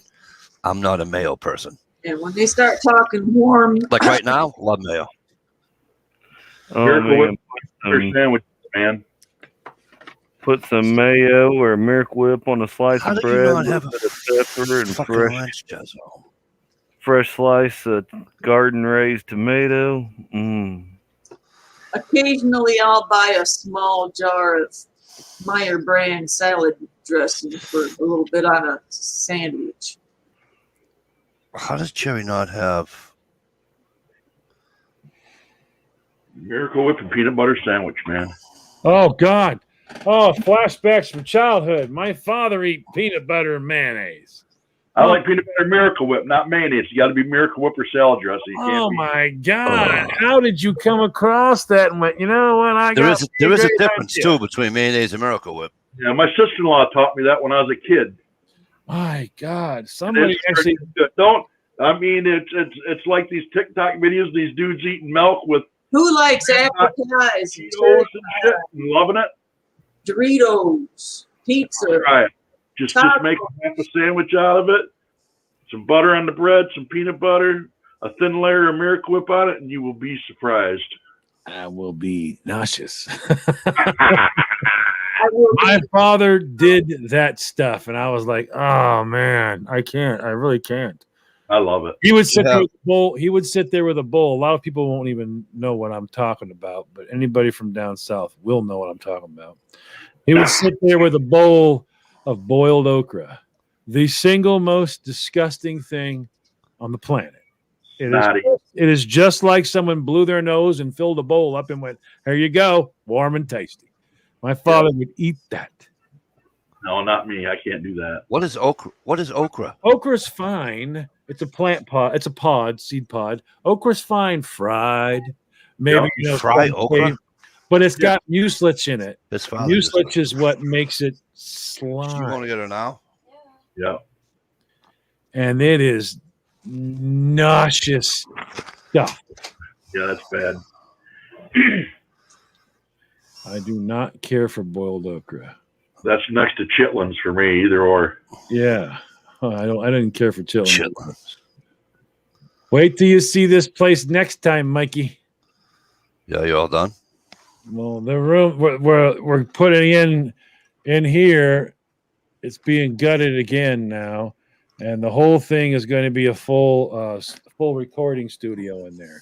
Whisper. Oh, nice. It's got the whisper room, everything. The foam finally, all the acoustic foam is here now, and we got the speakers. We've got the Xenix slide panels. All the stinking all that crap's all here. Now, should I send in a couple of elastics for your hair too, or What do you mean lassos from my hair? Hey, she hates it. elastics? As long as she hates it, I'll keep letting it grow. Hell yeah. I'll keep Rebellion. letting it grow. He's a rebel. Whenever she goes, so what's this? It's hair. I love going, isn't your boyfriend bald? I get to keep mine. Thank you. Yeah, she hates it. She can't stand it. She liked when I had a military haircut. I'm fine. I don't care. But if she hates it, I love it. I just let it grow and grow and grow. I can put it in a ponytail and ask her, are you serious with that? I'm like, oh yeah, I'm serious with it. Yeah, absolutely. Loving it. She hates half beards too. She was here the other day. As you can see, I have a Goatee. well, no, but then I'm not shaved here. What is it? Over here? This is that Yeah. half-grown crap here. She hates that. Ponytails. Couldn't you at least just have the goatee? Oh, she No. was she seeing red? Yeah. So I'm like, oh yeah, I'm all about that. Yep, no problem. Then she gets in here, she can't sit down because there's a dog. You know, Dottie, she hates it. Dottie has her own recliner. So Well, yeah. she comes in there and goes, well, where am I going to sit? I took the other couch out and put in the hide-a-bed one that was out there stored in the shed there. So I got the hide-a-bed couch in here because I want to have 4 bedrooms still, but we got to build this recording studio. We got a big mission to get done. But so she can't sit here, and now she can't sit on the couch by me. So I'm saying, there's a floor. You've done it all your life. Sit on the floor. Not happy with me. She doesn't need to be. You don't live. She doesn't live there. Not happy with me. Sit on the floor. There we go. I won't shave. I'll grow my hair, and I'll give the dog the chair. So yeah. You can also stop using deodorant. Yeah, I don't think I want to smell myself. Yeah, you don't want to do that. Yeah. There comes a line. What? Bob, what is this? What link is that, Bob? Can you guys see that link? I think that's for the mail. Oh, is that for can yeah, put it in because I don't think they're gonna be able to click on it if they do it.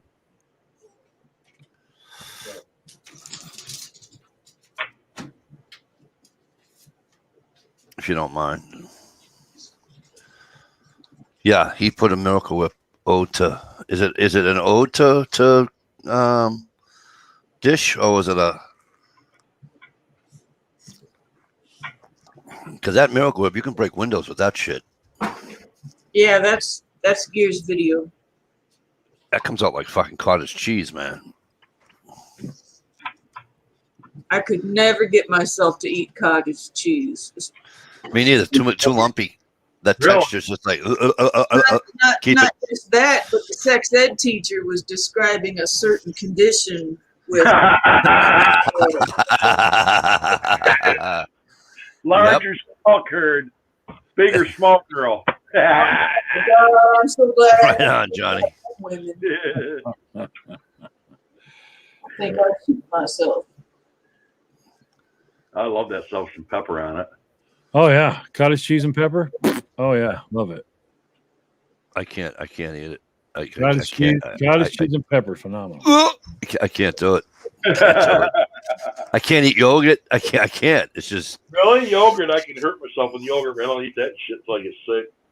no. I don't mind yogurt, but I'm one of those weirdos that I like plain yogurt. I don't. All the rest of that doesn't make any sense to me. I'll eat vanilla yogurt once in a while, but I like just plain. It's like a well-refined sour cream. No, I'm good. I like sour cream on my baked potato or whatever, on my Taco? tacos and all that bullshit. But I'm a chili. yes, Bar. Yeah, Gay had a chat last night because I did not.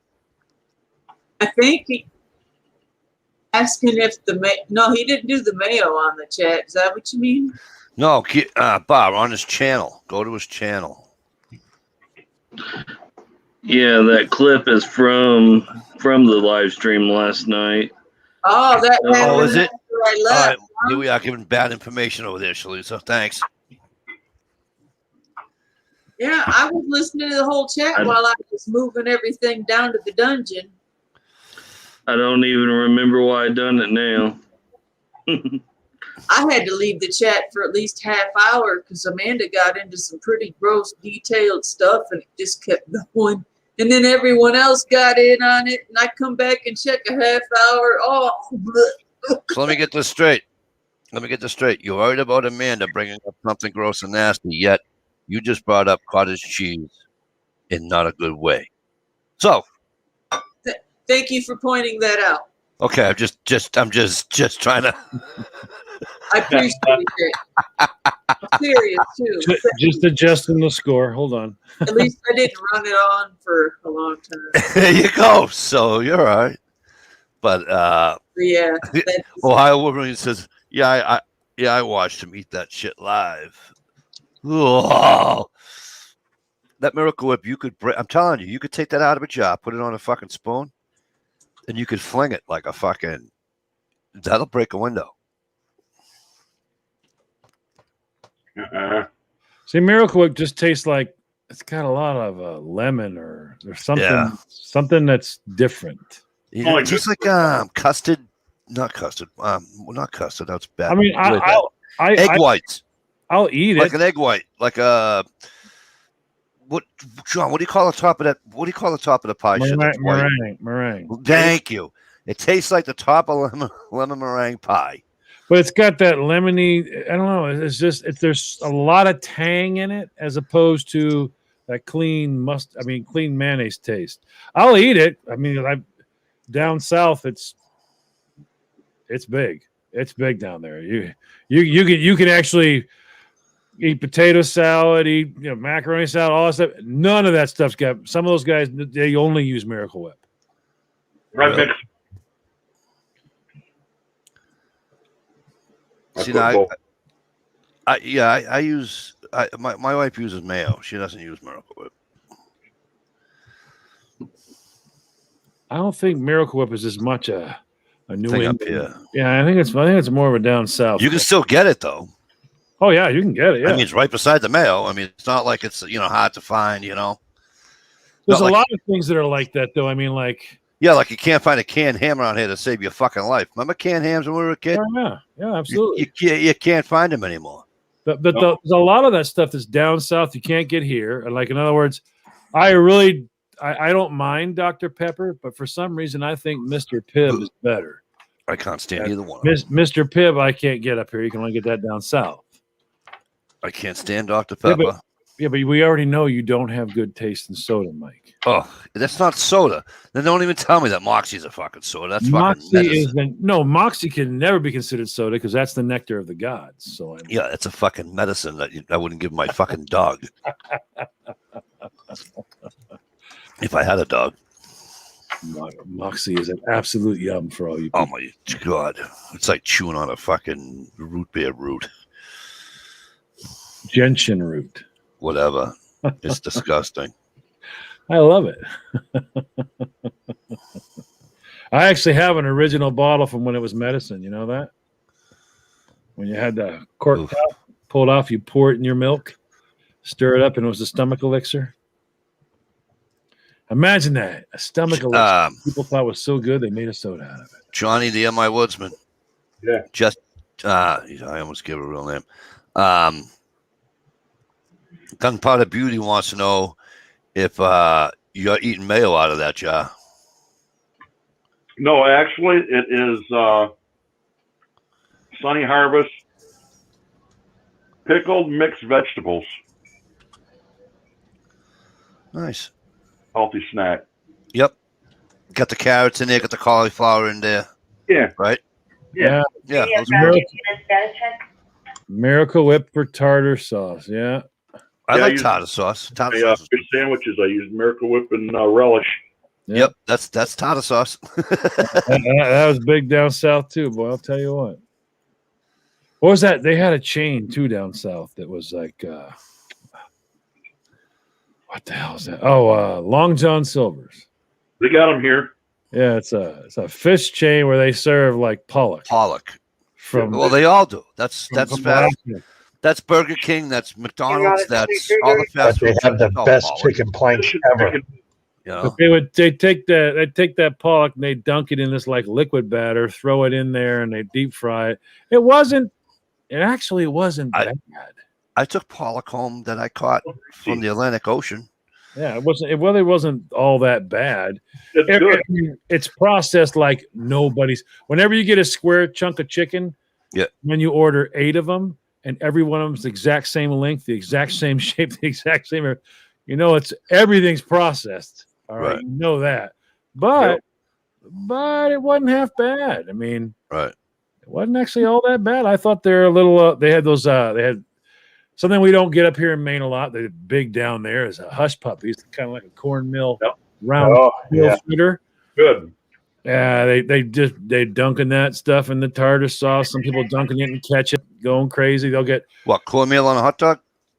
think of that as a round donut hole, a round donut hole. Yeah. So think of a corn.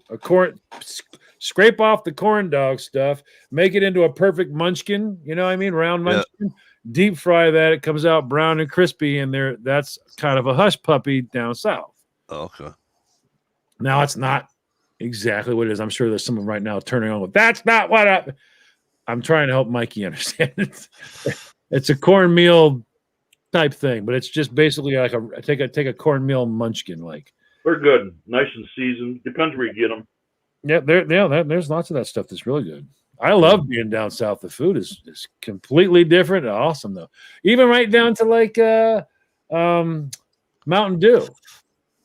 Mountain Dew wasn't popular where I was down south. They had their own Mountain Dew called Mellow Yellow. Word. Mellow Yellow. Yep. Mellow Yellow. Yeah. Oh, when I lived in Florida.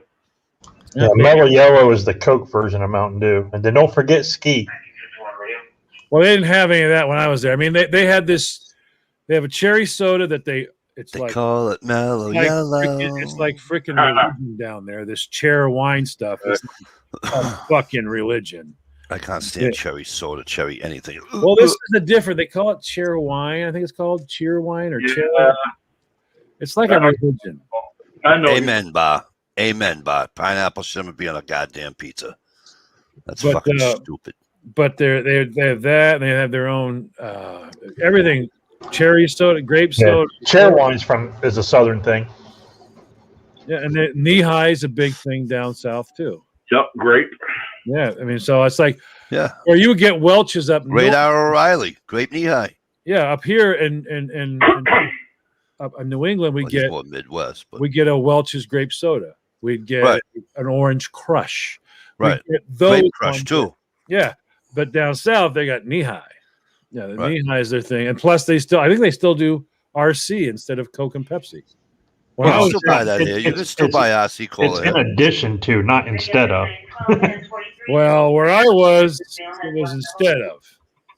They were like, "Why are you drinking that for?" No. Yeah, Royal Crown. It's bottled or canned or whatever in West Virginia. Yeah, they were all about that. So yeah, it was a whole different. It seemed like there was. I came from up here, and then I lived down there for a long time. So you got used to both different types. Yeah. Completely different everything. I lived in South Florida for 8 years when I got out of high school. Where were we Yeah. at? South Florida. West Palm Beach. I was in Naples. I lived in Miami for about a month, and I had enough of that. We moved up to West Palm Beach.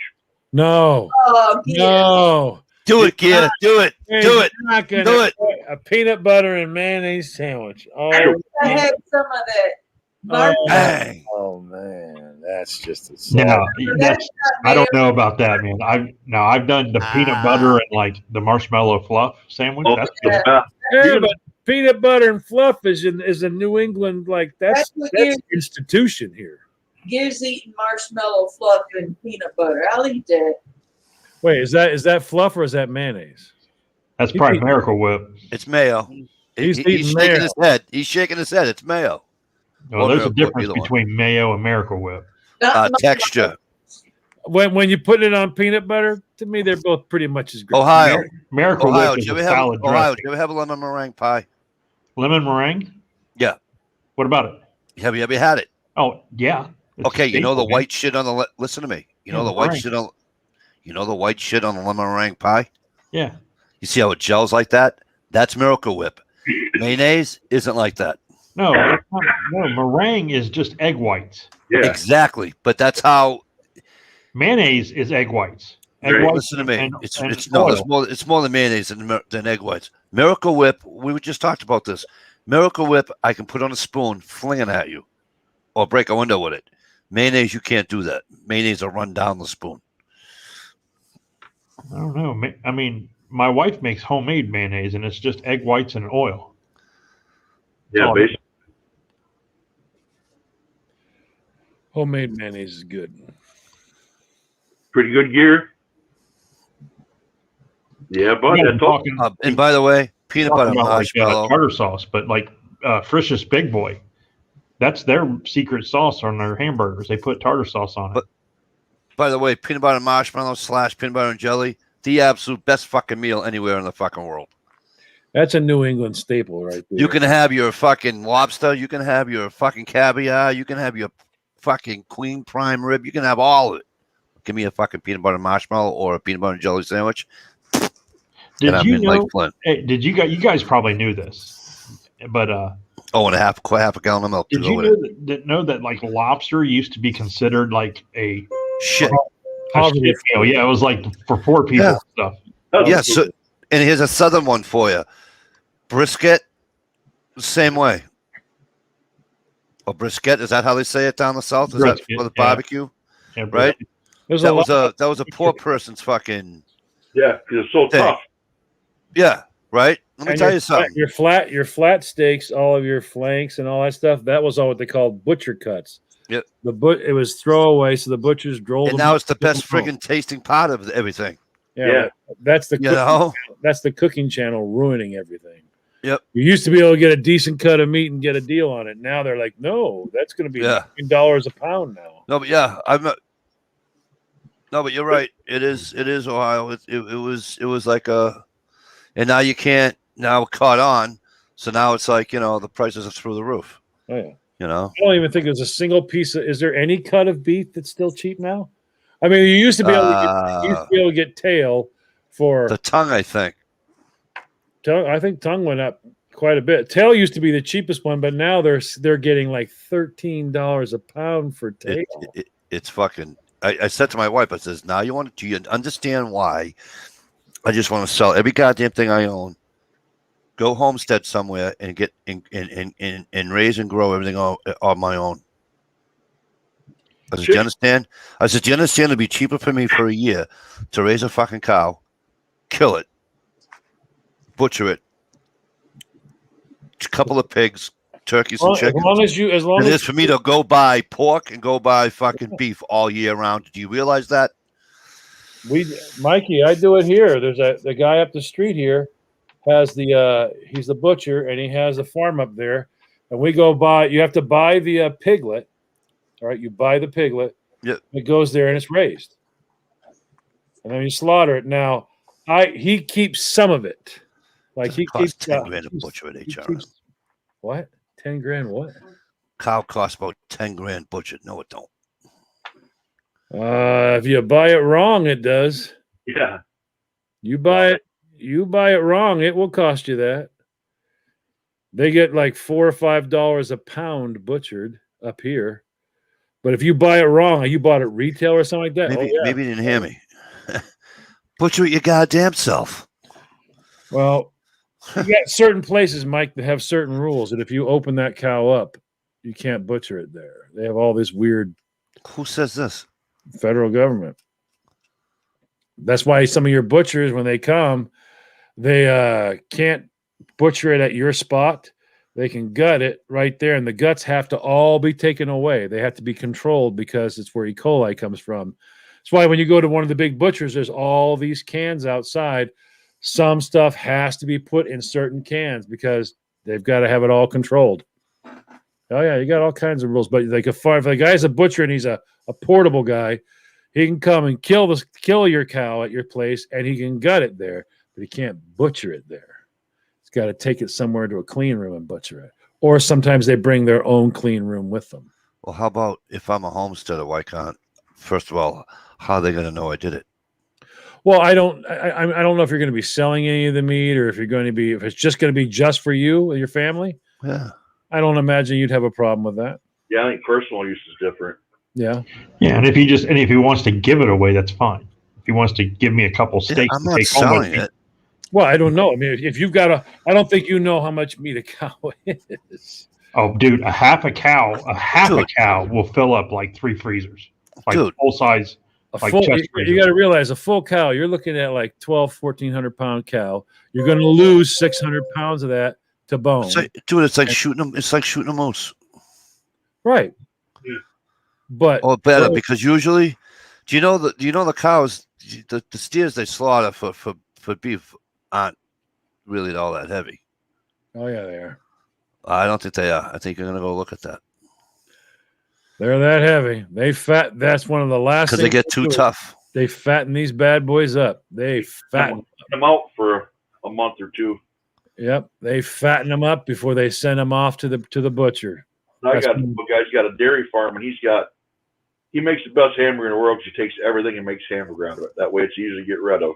Yep. And I mean, all the steaks, everything. But nowadays, it's like if he's got a perfectly healthy cow that just walked out of the milk house, is going out and got caught on a cattle guard or something, broke his leg, he's got to shoot it and bury it out back. He can't have it butchered. Yeah. Can't sell that meat because that's an injured animal. The average weight of a beef steer 1,200 is 1,390 pounds. Is it really? Yeah.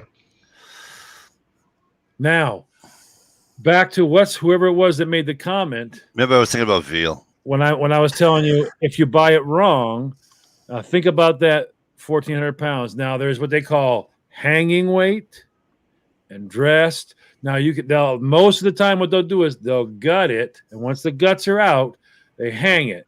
And that hanging weight, including bone, don't care, including bone, whatever that is. So that might be on a 1,400 pound animal. You might be looking Probably 1,100 pounds. Yeah, probably around. It says if you have a 1,200 pound steer, 62.5% dressing percentage yields a hot carcass of 750 pounds. After further processing and deboning, approximately 527 pounds of meat will be wrapped for consumption. Right. So, all right. So stop there. They build 1,100. before. They build before. hang on. So on a what size steer, Ohio? On a 1,200-pound steer, you get get 500 about pounds of meat. You can get about 527 pounds of. There you go. Right, but you're missing the point. You're down the road further. That's not where you're going, though. You're going in step one, which is it's hanging. All right, it's got no guts in it, and it's hanging. That's what you're paying for. They don't want to hear another fucking word. They don't want to hear anything. I know that. So I was just trying to figure out what you're getting. That's all. You got to pay more. Because I was trying to relate it. I was trying to relate it to like a deer. You know, you shoot a fucking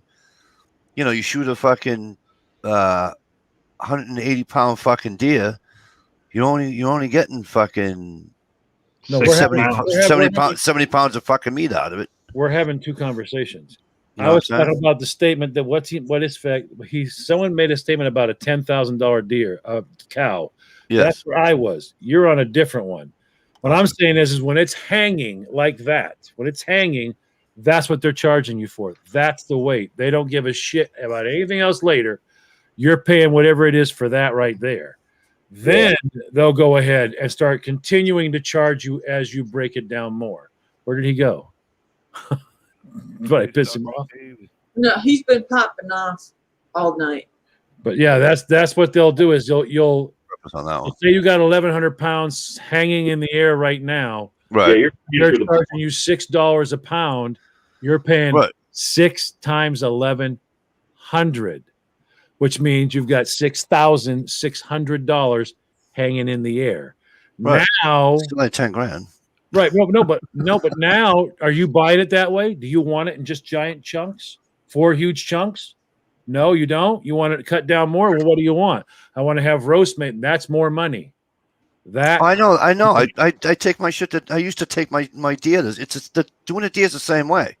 They charge you for sausage. They charge you for this. They charge you for that. If you can buy a half a cow for about $400. Yep.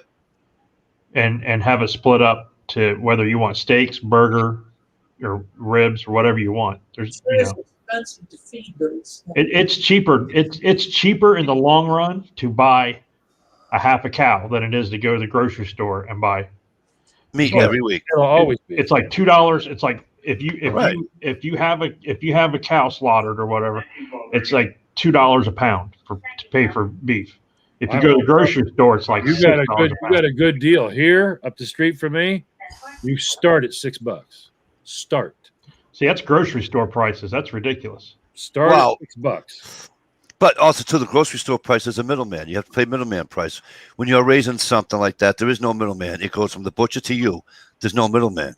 Right. You win in the grocery store on hamburger, you'll always win in the grocery store. You lose from the butcher on hamburger because he's getting $6 a pound. So whatever you've got, you got $6 a pound. But remember, he's also getting $6 a pound for tenderloin. He's also getting $6 a pound. And reason number 2 why my brother and I mean, right, since the last time I did my deer, right, at a butcher, and I'll never ever go back to another butcher. It won't happen. All right. My brother's got all the shit we need, and now he has a fucking sausage maker thing, and we do it ourselves. We fucking pound sand. I'm not paying somebody to do something, and then you're gonna fuck me all at the same time. No, it happens. But yeah, so like here, it's you start at $6 a pound. If you want special dressing, like they have special dress where you can have it butcher wrapped or this or that, then it costs more. But just the basics, $6 a pound. You lose on all hamburger, but you win on a lot more. Right. Your prime rib, $6 a pound. Your sirloin is $6 a pound. All that's $6 a pound. Like the guys that do the deer, I think there's a thing that says they charge like $80 for every 100 pounds or something. You know what I mean? But that's so if your deer is 200, if your deer is 200 pounds, they charge you like $1.60 or $1.50 to fucking butcher it. Yeah, but you won't get all that meat either because they're charging you for the bones that are. And then I swear to God, it's like being in the mafia. They're skimming off the fucking top. Oh, burger! You know they're skimming burger. You know there's You know. stuff for birds. But Well, I'll tell you what. right now in Ohio, the beef prices is $2.56 per pound. Yeah, you ain't gonna get that up here. Not a chance in hell. You see, but you got to switch because you're down in Ohio. Okay, number one, which, believe it or not, used to be the beef capital of America. A lot of people don't know that, but the stock place and all that, where all the cattle were shipped around, was right there, wasn't it? Wasn't it in Columbus or Columbia? I don't know. You ready?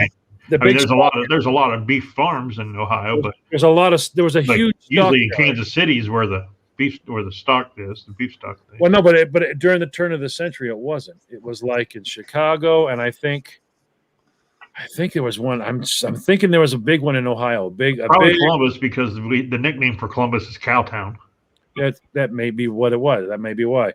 But they used to actually. It was popular there. They moved all the cattle going all around the railroads and all that stuff, and they had the big slaughterhouses there. Huge. When these guys were, big axes cutting open cows and all that stuff. Yeah, I think I'm pretty sure it was Columbus. I'm pretty sure. But now, you guys are like the flip for us. Like lobster for you guys costs a fortune. It's not a fortune for us, but cow is. Cow is a lot for us up here. And it depends on where you're at. Some things are cheaper in one spot and more expensive in another. Good.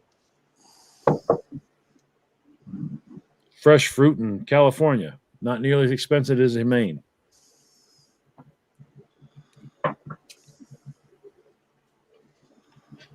So did you get a deer this year, Mikey? No. So Hey, you're right, John. What's It says around the turn of the 20th century, Columbus was home to the largest cattle farm in the world. I knew it. beef prices 2020, Bridgemont Farms in Massachusetts. Ground beef, 1 pound package of ground beef, $7.25 a pound. Wow. See, that's where they Ground patties, $7.25 a pound. Stew beef, $7.25 a pound. Kebab, $7.50. Sirloin tips, $8.50. Tenderloin, filet mignon, whatever you want to call it. Tenderloins, right? $19 a pound. Porterhouse, $16 a pound. Flat iron, $14. Ribeye, $15. Yeah. Ribeye bone in, $14. Sirloin strip boneless, $13. T-bone is $13.50. New York boneless sirloin, $12. London broil, $12. Chuck steak, $7. Hanging tender flank, $8. Roasts, tenderloin roast, $18. Well, just like John said, though, like when I mentioned the prices of beef in Ohio, it depends it's where you because live. we got more beef and stuff here. Yeah. It's like cowboy boots are cheaper to buy in Texas than they are in New York. It's all relative to where you're. It's all Lobster's relative to where cheaper you're in at. Maine than it is in Ohio. Exactly. And this is why I say, Meth is somebody cheaper was- in Alabama than somebody it was is in telling Michigan. me when you raise a hog, right, you get 70-something% of that hog. I believe that's what they said on the video. 70%. It sounds a little high, but nah, maybe. I'm gonna look it up right now. Well, could've sworn I know you. I think that might be because on a hog, there's an old adage from down south. Once again, we use everything but the oink, and that's because the first thing you do is even the skin. Skin makes cracklings. The skin makes chicharrones. So you've got that, and then all the fat is 72%. The dressing percentage for most hogs is about 72%. Yeah, it could be right because you get. I was right. 70. I knew it was 70-something%. I saw it on the video. You lose. It says you lose 1/4 of the hog. You lose a quarter of a hog. So if the hog's 200 pounds, or if the hog's 100 pounds, you get 75 pounds of meat. But that's probably if you're doing the skin, crackle, the bacon, skins, sausage, all the chops. If you're rendering down for lard and all that, like right, probably when have we to were include pork rinds and pig's right. ears and pickled pig's feet. Pickled pig's feet. Everything. Yep. Trotters. But see, but unlike cow, trotters is a huge thing on pigs. I mean, think of the whole leg of the pig. Every single piece of that's used. They even sell pig snout. I seen that pig snout Yeah. wrapped up on the. I haven't had store pickled pig's aisle. feet in forever. But yeah, so I mean, pigs they use a lot more of a pig than they do a cow. I mean, even a pig intestines, sausage, it's a casing. I mean, so there's an awful lot more of a pig that's used. Well, look how much you use of a chicken. Stevie, Every damn thing except for the feet. Well, no, that some people use the feet. If you're in China, if you're in China, a chicken is a pig because everything but the cluck. But yeah, they cut the head off and everything is used. Except for the feathers. They use the feathers too. Yeah. I Pillows, like the pickled things and stuff vegetables like John that. had earlier. I love those. Time to bust out the juice here. But yeah, but that's for bone broth. and then they had a mix, and they had this guy. He was a homesteader, and he wound up with like 120 something pounds of ground pork, right? Because he took one thing and he just made ground pork. He wound up with like 120 pounds of friggin' ground pork, and I mean that's to me that's just an absolute shit ton of fucking ground pork. But I usually go down and buy the. They have the little pig. They have the pigs you can do for barbecue, whole hog barbecues. yeah, you get them in Goffstown. Yeah, you get it cheaper though. You can Right get them on in the grill. Goffstown, New Hampshire. No, I'd buy them up here up the hill. Go up there and buy those. When you go, hey, Yeah. go to barbecue, top of my hill. It's a butcher. What, okay, top, in your town. Yeah, the butcher's right here at the top of my hill, right on my street at the What? top. So if I go by your house, Yeah, butcher's at the top of the hill at the light. Make a left. Yep. Actual, like, you go, okay, where's the cows? He'll go, open the fucking door. Do you hear them mooing at you? Those are the fucking cows. Go in the barn, look at the pigs. Those are the freaking... And there's a big giant cow. There's literally a pile like probably 15, 20 feet high and at least, I don't know how wide, of just the cow shit. That's it. Right. They pick it. They have piles of there. You can come down there. I go down there to get the starter for the fuel tanks. So I'll go down there and get that. I get it every spring. Go down there, pick up some cow shit to start the fuel tanks, and then good to go. But they sell everything there. I mean, he sells everything. Well, that's Makes cool. good fertilizer too. But yeah, so I just think that if you were able to, raise one steer and a couple of pigs, couple of 3 or 4 turkeys, bunch of chickens, you can you're good. You'll be set for more than enough. More than You'll be good. You're not gonna stop. That's for sure. I mean, one hog will do you. I mean, how much? I mean, Well, one farm raised hog, yeah, not one wild one, but yeah, one farm raised one one. farm raised hog will actually do you. I mean, just think about it. How much meat do you eat a day? Right. I mean, I usually have like probably a few ounces of meat in the morning. I probably have 6-8 ounces at night. Listen, a 175-pound hog at a hog roast Yeah. done on a roaster or down in the ground in a pit Yeah. will feed about 80 people Yeah. Easy. twice. Yeah. and those 80 people will come back a third time once they've had about 12 beers in them. Yep. Because we bought a 100-pound hog, okay, in Goffstown, New Hampshire. We bought a 100-pound hog for my nephew's high school graduation party. All right. We put it on a spit. And we had more pig left over than you could fucking shake a stick at. Right. Everybody takes some home with them. Everybody Yep. takes a 2 gallon, what is it, a 2 gallon or 2 quart? Everybody takes a 2 quart Ziploc bag home with them of Yep. nothing but shredded pork. So yeah, those are the ones we like to buy and break them down in the kitchen, put them away. All the 100-pounders, yeah. Yeah, that's fast. Yeah, yeah. You get a good deal, and you just break it down into your basic muscle groups, and that's it. You don't have to do all the fancy stuff. And then everything else, just peel it off and make sausage. Hey, John, I got to tell you, brother, I I'll be don't right back. I don't like yentals, But the gentles you made the other day looked good, dude. I was like, I'd be willing to try those. Yeah, they're really it's really good.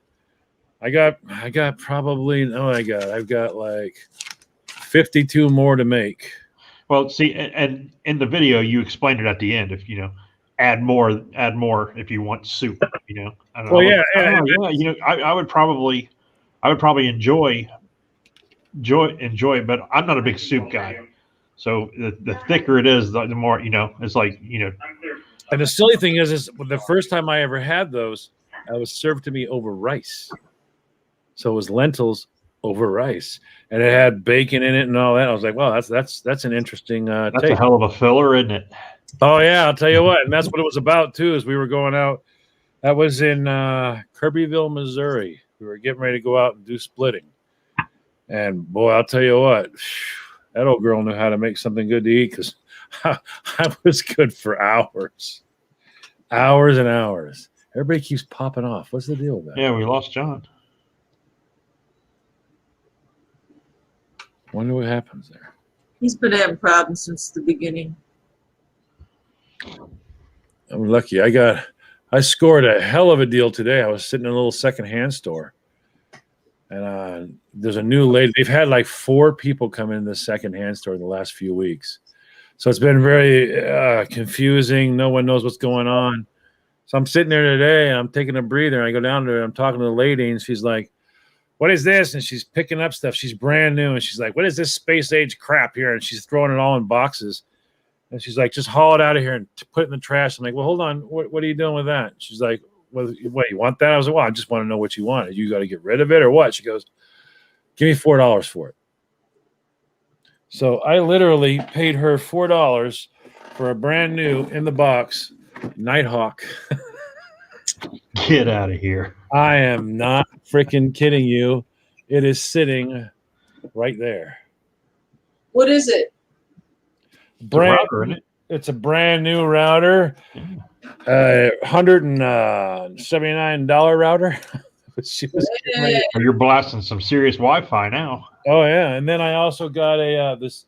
She was missing parts to it. It's the Sony Bluetooth, the big speaker bar that has the woofer with and all that. Everything's missing, and she's like, "It's worthless. Everything's missing, except for that thing works on Bluetooth." So basically, it's if you plug it into the wall and you attach the Bluetooth, it's just a speaker. You can't use the remote, you can't use the woofer system and all, but it's still a Bluetooth speaker bar. You know what I That mean? you can use for when you're watching a Yeah. movie. So I'm like, it's not what you want, it's what you want it for. Come on. It's a Bluetooth speaker. It's a Bluetooth speaker. Yeah, it's missing everything, but does it turn? I plugged it in and it got my phone right away. I was like, well, hell, people pay a lot of money for Bluetooth speakers. And I got a Columbia, all the records. So I got all 15 books of records and the Victrola, the Columbia Victrola from them. So let me have the whole thing with the records and all that, $40. So I'm excited. I'm going to rebuild that as a video. Do a redo of a Victrola. It'll be fun.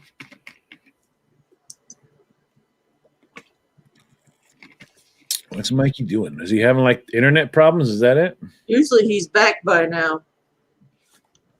You probably went to smoke. Yeah, Oh, that's what I was going to say. He said he'd be right back. It only took me 3 seconds to. I'm sorry, I'm here. He's probably out butchering a cow. No, I'm right here. Yep, and he's gone. No, I'm right here. See ya. Doink, wrong button. I was getting ready to ask John how the house is coming, but John's disappeared. Is Gunpowder Beauty out there? But she leave again. Mikey, what is wrong with your signal? No sound. You're muted. Yep, he's muted. I hit the wrong freaking button that time. Oh.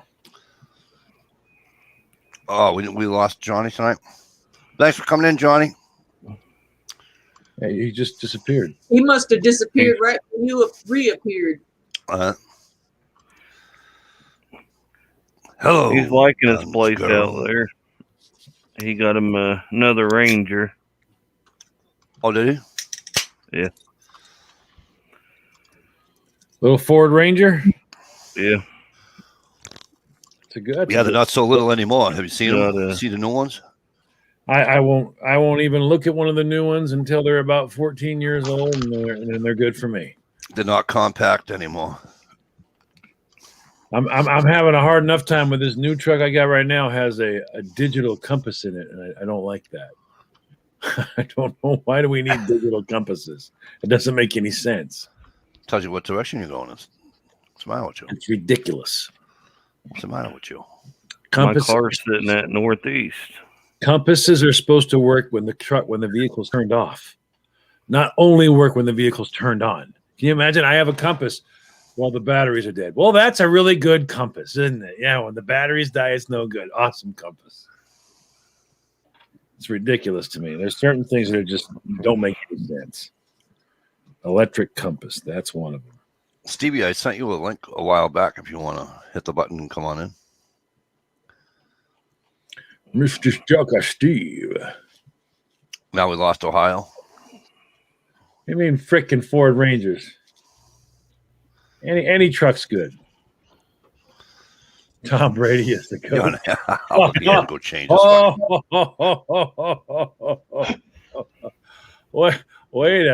Way to just stick that in there and twist that. Oh, Of course, God. as soon as that popped on, he leans back in the chair and he's My name's been Tom Brady is the GOAT the whole time. It's just I changed my avatar picture. Well, I didn't catch Tom Brady's the GOAT until your avatar picture changed. I got it then. Look When at is Mike's that? Mikey's frozen. frozen. Look, I shocked him so bad he froze. Yeah, I know. As soon as you popped in with that, he froze. I'm not froze. I'm right here. He's looking to figure out how to kick me out. Is what he's doing.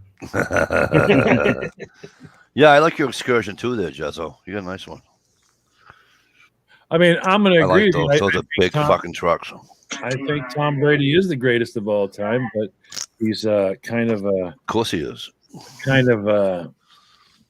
took it off and dumped New England, which, yeah, sad. Well, listen. Here's the thing, right?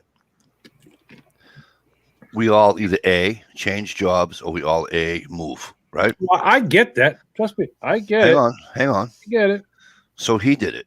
Yeah. And now people up here, they weren't, he wasn't going to play here in New England if they offered him 8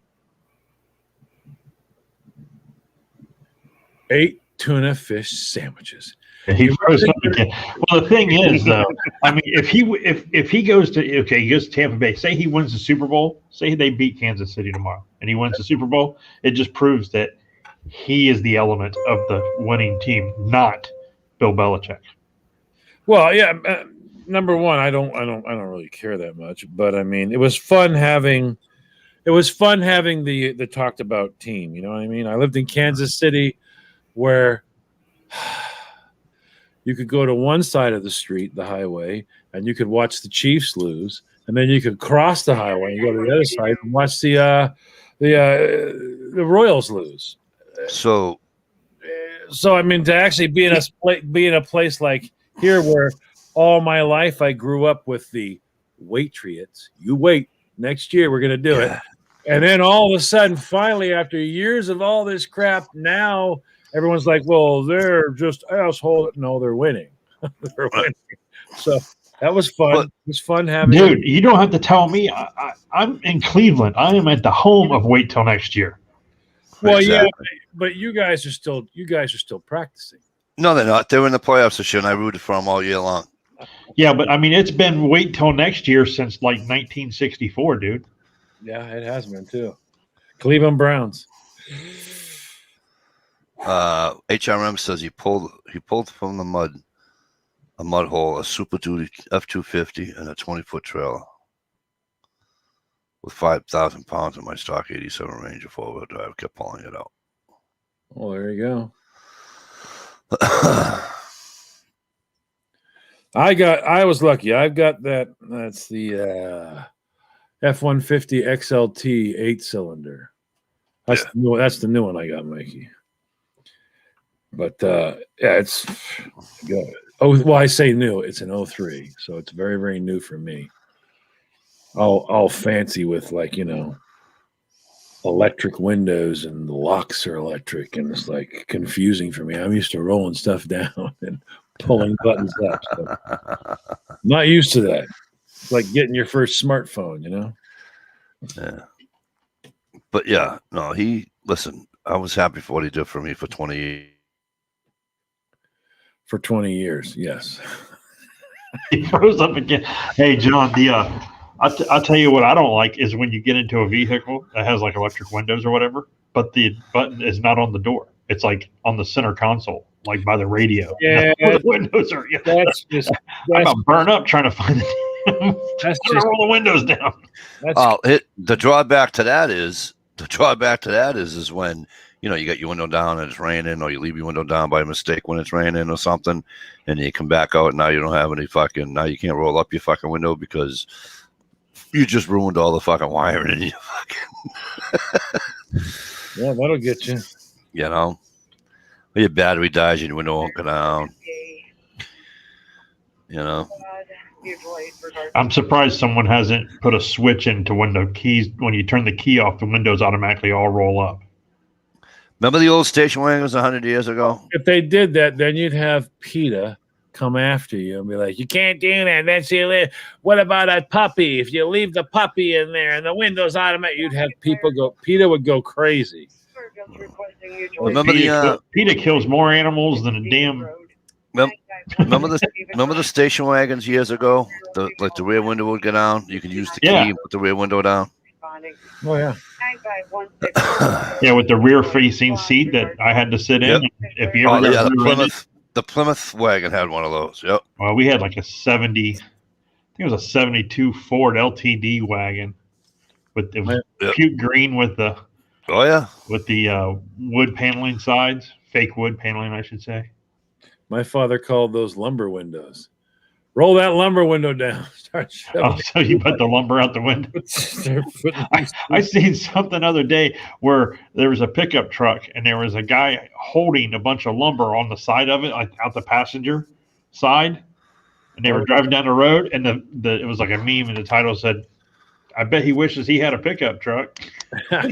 So why ain't you putting the shit in the back of the truck? Why would he just put it in the back of the truck? Right, because he's ignorant, Hey, Ohio. Yo. Gasoline in Massachusetts, I guess this is an average, is $2.38. Wow, it's more expensive here. And mid-grade is $2.69. Premium is $2.91, and diesel is $2.70. Yeah, I just paid $2.60. Was it $2.62 or $2.63? $2.63. Cheapest gas in Massachusetts is everywhere. But what kills me though, it was $2.19 yesterday, and I was just too lazy to stop and fill up. Ugh. Well, don't worry. You're gonna have many opportunities to change that again in the very future here. It'll be $2.68 yesterday, and then the next day it's going to be $2.98. They're going to hit us. I say by the height of summer, it'll probably be like $3.49 a gallon. Well, it hasn't been that high since like 2014 was the last time it reached $3 a gallon. Obama was $5 a gallon. No, it was $3. The last time it reached $3 a gallon was 2014. Here in Maine, it was $5 a gallon. When? During Obama. No way. Yes, $5. $4.90. Yeah, it was. Oh yeah. Hang on. The national average at the highest was $4.11 on July 17th, 2008. Obama. The average American household is expected to pay $19.35 on gas and $20. Let's see. Hey, Buddy Light.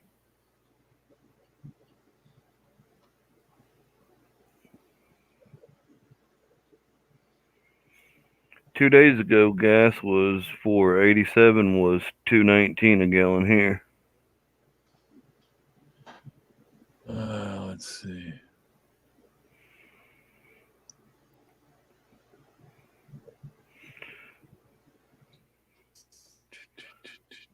Should have filled my car up the other day, but I didn't. Actually, that was under George Bush at that time, All right. July of 2008, because Obama didn't take May, off. May 7th, 2012, during the Biden administration, $5.49 per gallon. When? Yes, up here. When? May 7th, 2012. Really? Yes, at the height of the Obama. and I Biden never paid that much fuel up there. Yes, $5.49. Because that we had a big thing where people were like, "Don't come to work," because people were now pissed off about going to work. Because people where I'm at, Mikey, Let me see what it was. they work in Portland, and they're like, "That's an hour and 15 minutes away at $5.49 a gallon." So now we're like literally talking about it's going to cost me $29 to go to work and $29 to come home. Are you crazy? You have to do something so I can work from home. People were getting really, really pissed off because it was nuts. I mean, it was crazy. I bought my car in 2014, and that's when gas prices were like close to $4 a gallon, and that's why I bought the car that I have today. In 2012, the highest gas price ever in Walpole. 2012, the highest average gas price ever, even though the prices were fuck. Here we go. Wait a minute. Now the highest I've ever seen gas prices was on September 12th, 2001. That's my birthday. Those gas stations got in trouble for gouging That was my birthday. because they were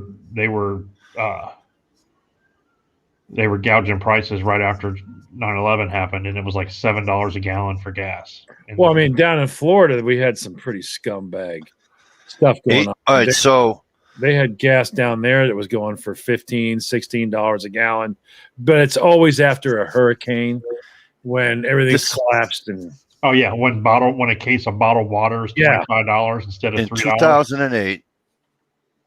2008, July, Massachusetts drivers were paying the highest gas prices ever recorded locally when the price at the pump reached $4.08 a gallon. yeah, it got crazy. It got crazy for a while. People, but I know when we broke. But that was during the recession too, right? yeah. I mean, that's right. when the shit That hit was- the fan. That's when the Right. So what do you that's- call it collapsed. Yeah, so when You all know. that's going on, Buddy You Light, know. how the hell are you? when you got all that happening, we broke 5 here, and people were like, "I just won't go to work. I'm just not going to go to work. It's not. What am I going to do? How am I going to make any money if I make $70 a day, but I spend 40 of that to go to work? It's not. I'm not going. I just won't go." And that's what ended up happening here to a whole lot of people. They just were like, "You better come up with something because I ain't going." You lose money going to work then.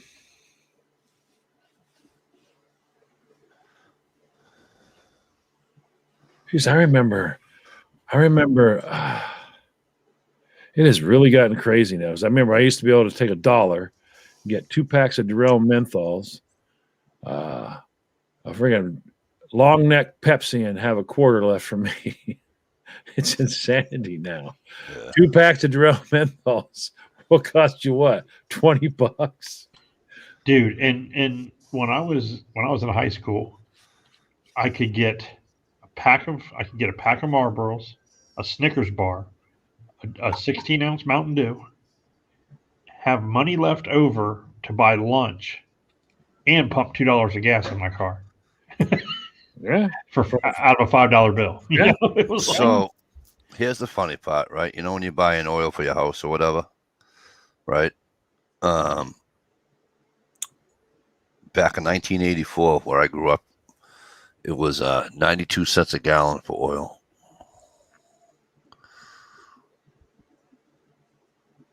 Oil is crazy. Oil's so bad now that when I got this place here, I ripped the furnace out. I tore all the vent. I wanted to make sure I couldn't go back. I Yeah. tore every piece of venting out of this entire house. Everything. This year, it's going to be to heat this house for me with pellets is $780 for the whole stinking year. Yeah. It's That's what I do. 100 times better for me. I mean, I have a pellet stove behind me. I have one in the other room, and I have one in the basement. The one in the basement is just for when those bad times come, and it's like 15 Right. below, 20 below. I'll turn that on so we can keep all the floors warm and keep the basement, from freezing. But yeah, these two that are up here will heat the whole house, every inch of it, both floors.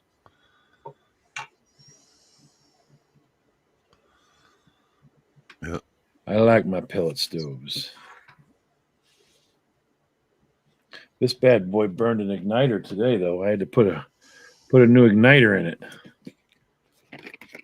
Did a video.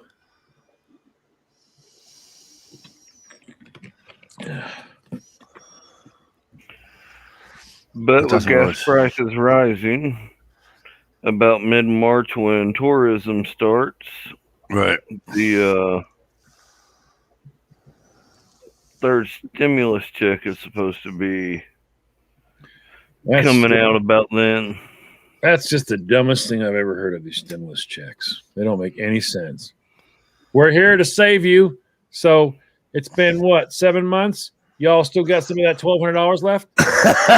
Stop. I hope you do. But it does we're gonna help give a you- lot of people. We're going to though. give you 600. Listen, I've got the latest quote from Joe Biden. It does help a lot of people, though. Joe Biden's latest quote is buy a man, eat fish, he day, teach fish man to a lifetime. Joe Biden. Well, the other thing that's kind of retarded is the $15 an hour fucking part-time. Get ready for $12 Big Macs. Can't wait. Can't wait to get a $12. No, actually, I want the $17 Now, look. combo value meal. But here's my thing, though, right? I don't have a problem with a conglomerate paying. Like, I work for FedEx. It's just as big as fucking FedEx is just as big as fucking McDonald's, right? I mean, think about it. They're probably bigger than McDonald's. Okay. Imagine. I make $20.41 an hour to drive a fucking forklift 3 hours, 4 hours a night. To sit on my ass. Literally, sit on my ass. But how many of those dumbasses that flip burgers can drive a forklift? But they're not all dumbasses, because I know quite a few people who work there, so I can't call them dumb. I'm not even trying to make you feel bad. I'm being dead serious. Some It's people it's a good job for a high school kid. It's a good job for somebody that not everybody's, we're not all the same, right? So we all don't have the same levels. All right. So if that's Those jobs weren't meant to raise a family on though. They just okay, but you realize that you can. Do you realize that a buddy of mine got through college from working at McDonald's? And do you also realize? Hang, I'm not done yet. Do you also realize they gave him like stock or whatever in because he was an assistant manager before he left, before he found a full-time job, right? And they gave him an assistant manager's job. He's got thousands of dollars in his fucking because of McDonald's. But that's what it was for, though. And you even said as he moved on to his real jobs. That's what McDonald's was always for. But what if you want to be somebody that wants to be a manager at McDonald's, make thousands in your fucking 401k and all that bullshit? I have a friend that started at McDonald's in high school as a cashier, worked her way up, became assistant manager, went to Hamburger U, that's a real thing, Hamburger University, became a manager, and she's been managing McDonald's, and then now she's actually works for their main corporate headquarters. And that's what I'm saying. She worked her way up. But that's fine. But what the thing is, though, is Mikey, the jobs aren't all like that, though. I mean, the people that do that are people that dedicate and want to make that their career. Fine, that's great. Right. The main purpose of McDonald's wasn't that. It was so the kids in school, that's what they were hired. High school kids. This was a stepping stone. It's my first job. I learned Just like Dairy responsibility. Queen. Like Dairy Queen or any of your mom and pop's little ice cream shops. Yeah. I sat groceries at the local fucking grocery chain, okay, and I was paid $3.35 an hour to do it. Okay. Right. Do you think you deserve $15 to do that job? Yeah, those jobs are going to become $15 an hour jobs. Listen, I don't agree with. Listen, I don't agree with for small. it's going to hurt smaller manufacturing companies That's what we're saying. that are now going to have to pay somebody $15 an hour, whereas if they only have like 60 fucking 50, 60, 70 employees, that's going to hurt a small company. Okay, it's not going to hurt a conglomerate like McDonald's. It's not going to hurt a conglomerate. It will. Absolutely, it will. It will, because what you're not realizing now. I've been in big box and I've run big box. All right, where we're talking, my P&L, my store's plan was $117 million. That's what the store was supposed to do. It's a Home Depot. That's what my store was responsible for. You start taking a look at stuff and pulling apart your P&L and all this, you start to find out there is so much that you got to pay. All right. And then there's also, do you realize you have to have reserves, tons of cash put away for shrink, for the theft that's going to happen? It's called shrink reserves. I got to have shrink reserves for all that. Well, stuff. yeah, right off the top, you already have that taken out of your budget. But anyway, then all that combined, all of that shit combined is nothing compared to the largest bill you get, which is payroll. And you're talking about taking that payroll bill now, and instead of it being based off of talent, I'm not saying guys versus gals, because I don't believe that. Talent is what I'm saying. My words are talent. So in other words, I got a guy like, say, Mikey, you're working for me at Home Depot. You come from FedEx. I go, hey, listen, you know what? I need a forklift operating trainer. You got experience. It's a night job. You're going to be teaching all these other Yoko Bocals how to drive forklifts, how to do PMCS, how to be able to make sure before they hop on it, they go through all their maintenance checks and services and drive the forklift perfectly. You have a talent now. You're talent to me. I want to pay for that. Yoko boy over here, I'm not going to pay him when I'm paying you to drive a forklift. It's a skill. I'm not doing it because he's getting ready to learn from you how to do it. So he hasn't earned the stripes. He doesn't have that value to me yet. But having everybody automatically thrown into one bogle, all the same value. Well, now what you wind up with is low workers. I'm not saying any type, person, gal, anything. Low workers, people who are those problems that the ones they go to work, the first day they got a fucking problem.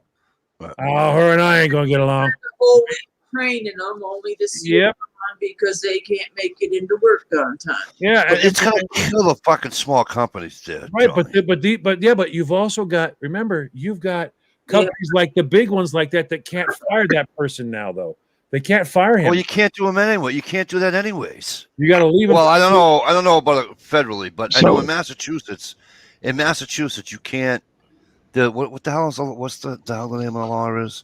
Right to work state, you mean stuff? Yes. Right to work. I work for right to work. I can't in other words, I can walk in. You can, and it doesn't have to be. Remember, it was only unions that protected you back then, right? But now, I can walk in. FedEx. I can walk into FedEx, right? I can look my boss in the eyeball, call him the biggest fucking loser that there is, and he can't fire me on the spot. Well, he has to have a reason. I just call him the biggest fucking loser in the world. Trust me, I've had people turn around and do that to me, Mikey, and I'm getting ready to fire them, and guess what they do? They go, I have a drinking problem. Do you guys have an app? The minute they scream, I have a drinking problem, I have to make sure they have an opportunity to go to get help. Is what I have to. But it just sucks that you can't fire somebody when they deserve it. But I mean, that's all I'm saying. But the $7 an hour, what that was great for, the $8 or the $10, whatever you want to say, whatever the minimum wage was going to be, whatever it was, that was actually an ability to sort people's sincerity out. All right, I would bring people on, and I'm going to evaluate you in 60 days. I figure, Mikey, in 2 months, I'll know whether you're dedicated to this, whether you want to do this, or you've made a horrible mistake. Right. I should have that opportunity. And then at the end of that 2 months, I can say, you know what, Mike, it looks like you and I are going to be a good fit. Okay. You're doing good with the forklift stuff. What I think is time now is we go ahead and make it a regular class. There's going to be a bonus in it for you, though, Mikey. All right. They're going to give you that $1 an hour we talked about. All right. And then we're going to do a review once a year. And in the event that review comes out great, you're going to have an opportunity for that 3 to 4% increase in your wage based off your performance. All right. That's it. That's the way it always was before. It's not like that now. Now it's just, it's I have no leg to stand on as an employer now. I have no leg to stand on. People are going to walk in. There's no ability to switch anything. Everybody starts at $15 an hour, which means it's valuable to people who don't want to work, who just want to go. They come there, hang out for a while. You'd be shocked, Mikey, how many people get hurt. There's Well, I a wouldn't. whole hurt. There's a whole hurt. Dude, trust me. I trust me when I tell you. But you know, my thing is just like my daughter. She works at the local farm, slinging fucking ice cream. Okay. 12 months out of the year. All right, and they do other things. They bake and all that stuff too, right? What did she say to me? Something about, she says, Dad, I'm going to be making 15. I said, yeah, I know. I already know all about it. But now I think of it, I'm saying to myself, like, when I first started working, the gas was like fucking, I don't know, 70 cents a gallon or something, 60 cents a gallon. Okay. Are they moving it up because everything's moved up? Are they doing it? You know, because those people that are moving on, working at McDonald's, Burger King, fast food, fucking grocery stores, all that bullshit. And they're trying to get through college, or they're trying to get through high school, and you know they might have a car, or something. They got to, you know, are they doing it because of that? I mean, I don't understand the reasoning behind it, because there aren't too many people. I know guys that do it. I know a couple of guys that do it. I know a couple of guys that work 2 part-time jobs. They don't have a full-time job on purpose. Now they can if they want. Dude, I worked 3 part-time jobs for 2 years. But because there's two. Well, one guy's like me. He works with me at FedEx, right? He works part-time, but he gets extra hours. He gets about 6 hours a day, right? At FedEx. And then his other part-time job pays him like fucking 80 cents more an hour than fucking FedEx does. And in the long run, he makes more money. You can. Yeah, but you don't have the benefits and stuff. Well, you you don't have well with FedEx you can. FedEx offers part-timers after, I think you have to be after there so many hours you get 4 years. I think you got to be there 4 years before you're fully well, vested. here's the thing I was going to bring up though. What? If you own a company and you've got, let's say I own the company and you've worked there for 3 years now, you're my guy. You know, you show up on time. You know, you're there. You hardly ever call off. You're making $14.50 an hour. You started out at $10 an hour. Okay, so now I'm going to hire 4 more people, and guess what? They're all going to make the same amount as you, $15 an hour, and they just started. No more merit. No more on your. There are people. It's just like the people who come into this country and went all through everything. They went ahead. They did it right. They got the green card. They worked. They earned their way into this country. They became U.S. citizens. And then the people that are going to be like, oh, I came in illegally, but I get a free run. Imagine you've been busting your ass, like he said, for 4 years. And here comes Hokey Boy over here. He's like, you got your raise. Now you got 15. I'm starting at 15. You know what? How's that? You know what to do at FedEx? When I started at FedEx 5 years ago, all right, my part-time job 5 years ago, a little over 5 years. November, this past November was 5 years.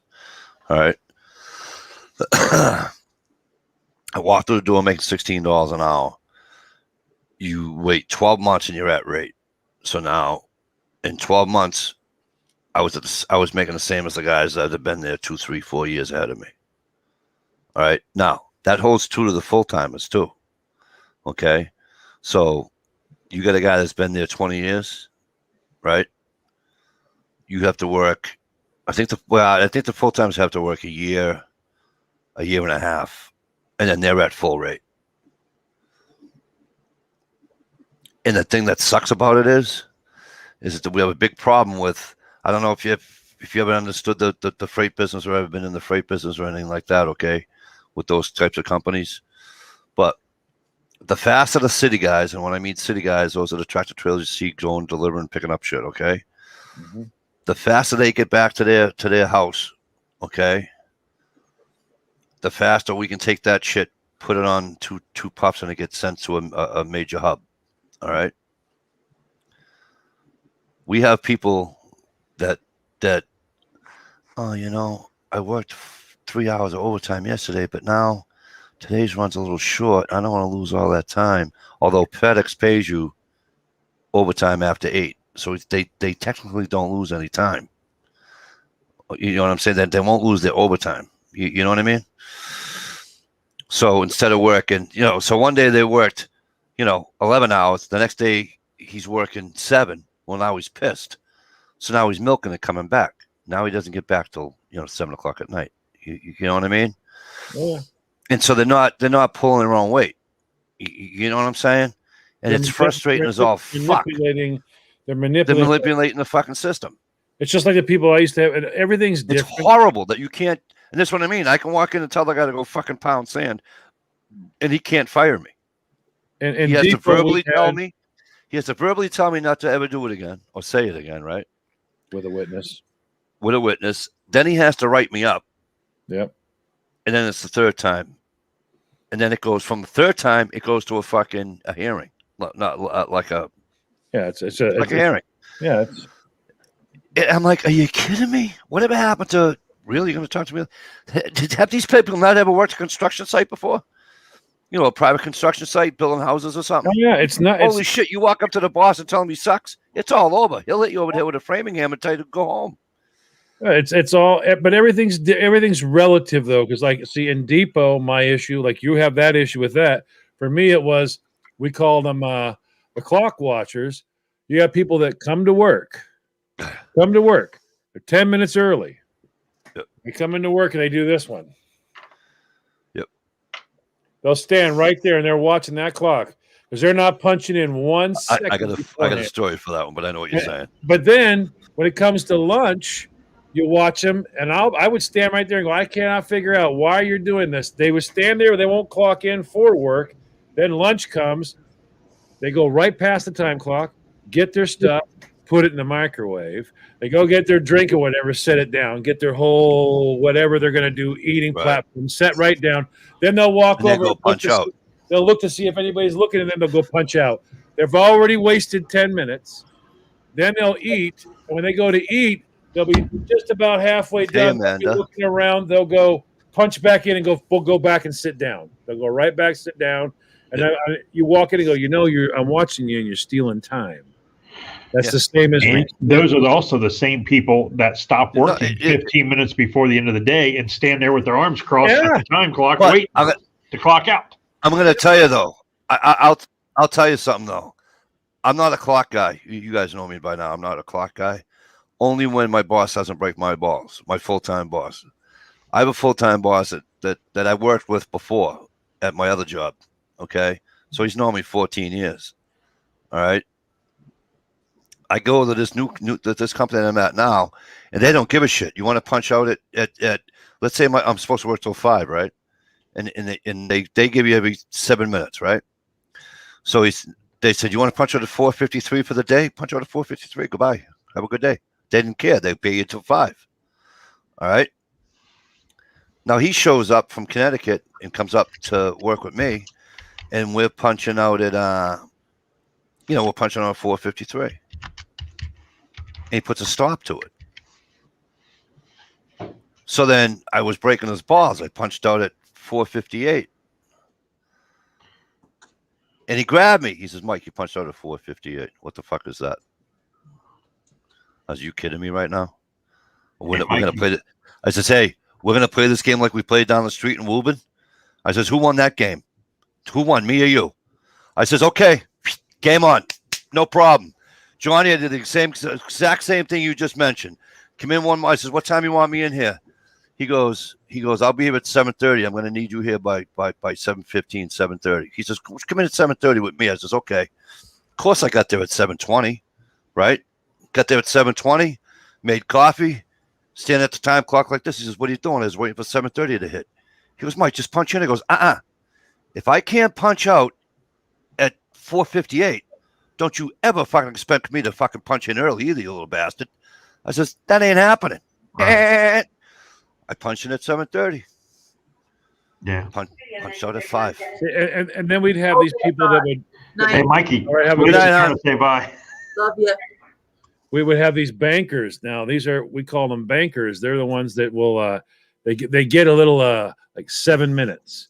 Monday they get 7 minutes in the morning and 7 minutes at lunchtime. And anyway, and you by Wednesday you're going, hey, come here for a minute. Well, how the hell did you get an hour and 15 minutes overtime? And you actually had to begin to schedule these guys shallow.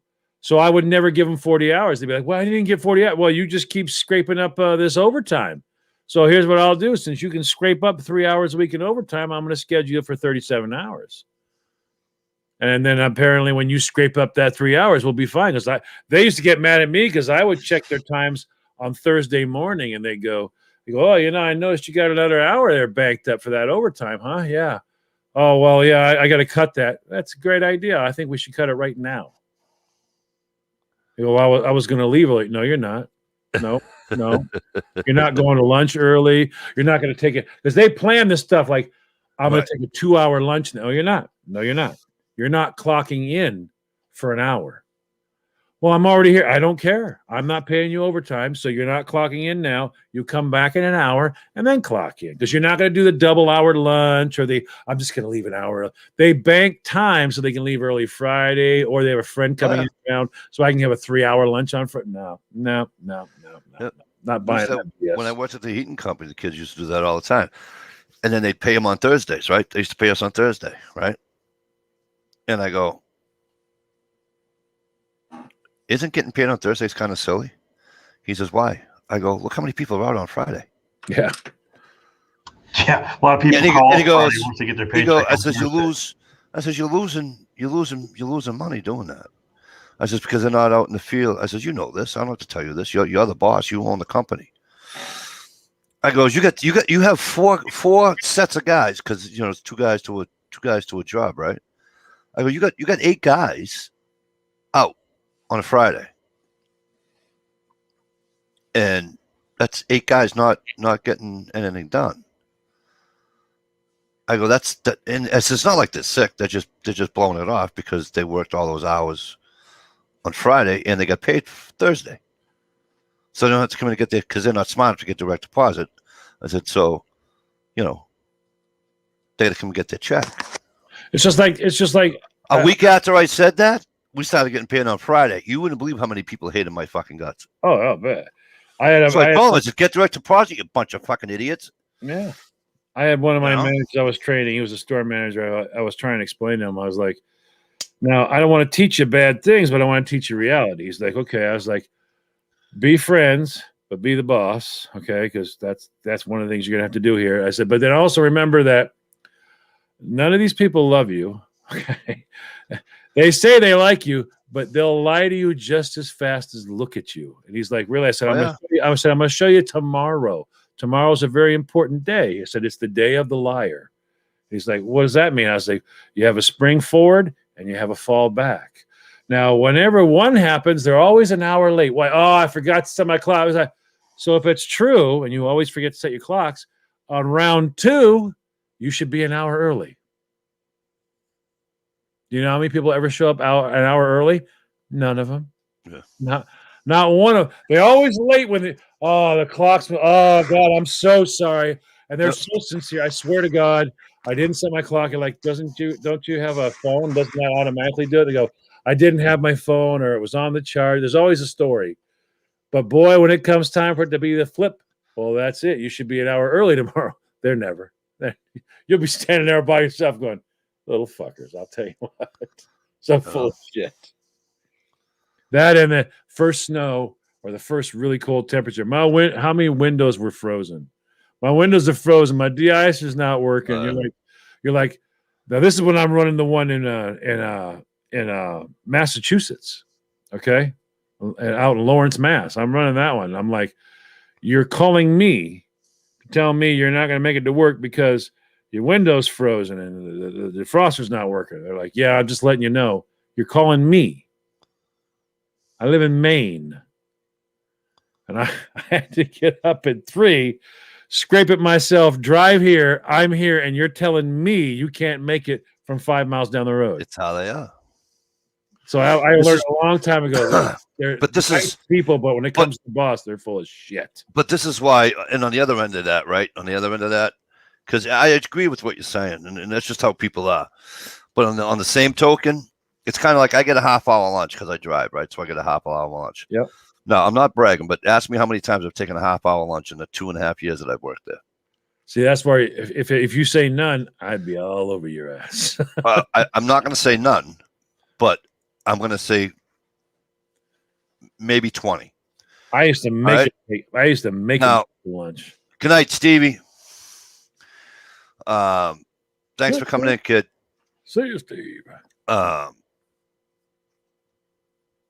Why So here's my thing, right? They don't.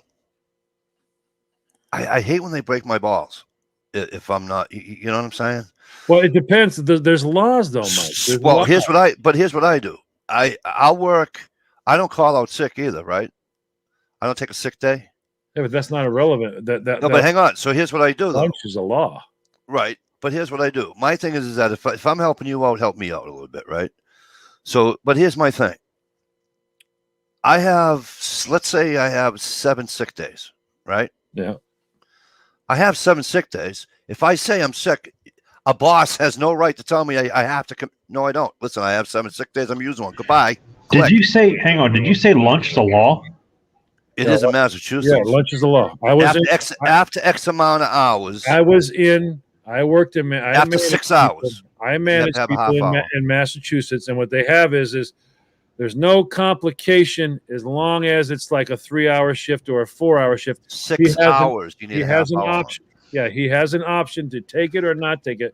I have to afford him his 15-minute breaks, Yes. one every 4 hours. Yes. But if he breaks the 6-hour marker, there's no questions asked. You're taking a lunch. Right. You're taking a lunch. See, Ohio is different. They give you like 15-minute breaks, but they do not have to give you a lunch. Yes, in Massachusetts, because So it goes like this, Ohio. It goes in Massachusetts, right? It goes if you work 6 hours, you have to take a half-hour lunch, and you get 10 or 15-minute break. Okay. So I work noon to 6 p.m. I'm getting a 15-minute break, and I'm getting a half-hour lunch. Right. All right. If you work 8 hours, all right. Actually, what most companies are doing now that you don't work 8 hours, you don't work 8 to 4, you work 8 to 5, and they make you take an hour lunch right. with And two 10-minute breaks. Yeah, One in the morning, one in the afternoon. Yep. All right. And that's how they do this. So like me, I don't have a set schedule. All right. I to be honest with you, I make my own schedule unless the boss says I need you at a certain time or I need you to, you know what I mean? Which 99% of the time that doesn't happen. So I come in with how many stops I got, right? So this morning's I'll go in at 6. This morning's I'll go in at 7. This morning's I'll go in at 8. All right. But here's the thing. The mornings I go in at 6, I'm on overtime at 2:07 because when I drive, they pay for my half hour. Okay. Okay. The guy in the warehouse gets mad because they don't do that for him. You know what I'm saying here? Well, yeah. So I automatically automatically because I drive, I get 2.5 hours of overtime a week. It's automatic. Because if I come in and work 8 to 5, I get 5 hours. I get 5 hours of fucking overtime a week. How does a part-timer get overtime? I don't get that. No, that's my full-time job. Oh, okay. I was gonna say how. And yes, by the way, a part-timer can get if a part-timer works whatever that company's rule is. Some companies pay overtime after 36 hours. All right. Some companies pay overtime after 54 hours. It all depends what the company is. My part-time job is overtime anything over 8 a day. See, There you go. that's the one I don't understand. There you go. I've heard of it before. I have heard of it, but I never understood that. How can a person who didn't do 32 have overtime? I never understood that one. Yeah, it all depends on the company. Well, yeah, it depends on it. Ours is contract because what happens is you get mandated because they rely on so many part-timers to fill shifts and basically it's a gimme because so many full timers you can't get them to work because they've Right. been vested there. They've been there for years. They don't want the overtime. So when you're at work and you come in and you work your 8 hours, and then one of them call off, and you got to stay. That's the compensation you get. Right. Is you get time and a half for the hours that you had to stay So- because they're making you stay. So, but see, so what I do is, right. So if I go in early, I'm not there till 5 o'clock. Monday morning, I'm gonna punch in at 4:45 a.m. Okay. I'm not staying till 5 o'clock. I'll leave pretty much when I want to leave. You know, so I'll probably leave around, I don't know, probably 3:30, 4 o'clock. Gets me to FedEx. If I leave at 4, it gets me to FedEx by 4:20. I punch into FedEx at 4:20. I'll leave FedEx at probably Monday. I'll probably have to work till about 8 o'clock, 8:15 at FedEx. So almost 4 hours at FedEx. Right. But I'll leave when I want to. That as long as I have more than 40 hours, I don't have. If I come back at 1 in the afternoon, I go home. See ya. I'm out of here. Goodbye. They don't. Yeah, boy, I tell you what, management was tough for that though, because I mean, I used to do 78, 85, 90 hours. It was freaking insanity because they have a 55 minimum, no maximum. That's what Home Depot had. 55 minimum, no max. So two managers. I mean, I've actually been there, gotten ready to get off, and the night manager, who's going to be there all night long, called out. There's no one else there. They're like, you got to go. You got to stay. You're like, what? Are you high? I'm going to sit here, do a full 12-hour shift, and you want me to do another 12-hour shift? Are you kidding me? And they're like, well, and then you're like, well, I open tomorrow. So who the hell's opening? Because I'm not doing 48. In your salary. Yeah. And Right. so I make not one freaking Now, do you get penny more. Did you get? But in fairness, you don't have to tell us if you don't want to, obviously. But did you get quarterly bonuses? You did at first, but then it began to get really. Whenever we had Because your quarterly bonuses covers your overtime. no, Right, when Barb Nardelli came in and took over, Jack Yeah. Welch's boy from GE, which Mhm. would have been like 1999, 2000. He killed everything. There was Oh, did he? nothing. That's why my father was like, so you can't get another dime more. I'm like, I can't get one more freaking penny more. He said, then walk the fuck out of there.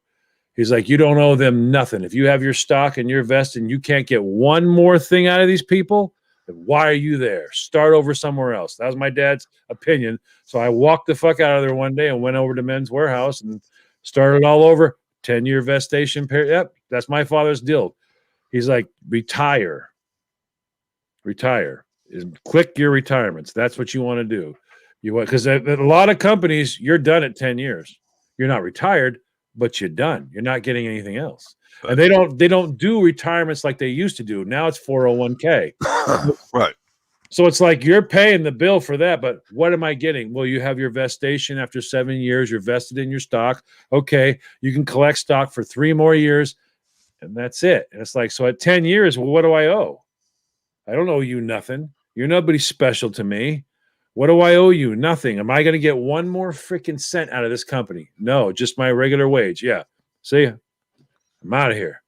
The old days are over. You can't stay till you're 20 and have that percentage of your retirement change. All that stuff's gone. So at 10 years now, if you're fully vested, hey, get the hell out of there. You're being goofy if you stay 1 minute more, because if you've got another 10 years in you, you could go to another company, start that 401k over again, right? And get your stock and become vested in 7 years, work that last 3, and then have that there. That's what I did. I retired in the military, retired out of Home Depot, retired out of Men's Warehouse. But Done. this is why. But like, this is like at FedEx, right? We get automatic raises, and there's no ceiling. There's no. It's an it's automatic. Everybody gets the same raise in October. But once, in other words, once you're not getting any more, In other words, there's pay and then there's benefits. Okay, so if you're trying to work up, like when I first got into Depot, they were like, I was able to get stock. I was able to buy employee stock purchase plan. It was a discounted stock. That's great stuff. And I got free stock, and I became vested in that free stock, and I owned it after 7 years. But then when you reach that 10-year mark, you're cut off of everything. Right. So I already own that stuff, and I possess it. But what more am I going to get? You're going to get your standard $60,000 a year, your wage. So I can't get anything else anymore. Nothing. Well, then what the hell am I staying here for?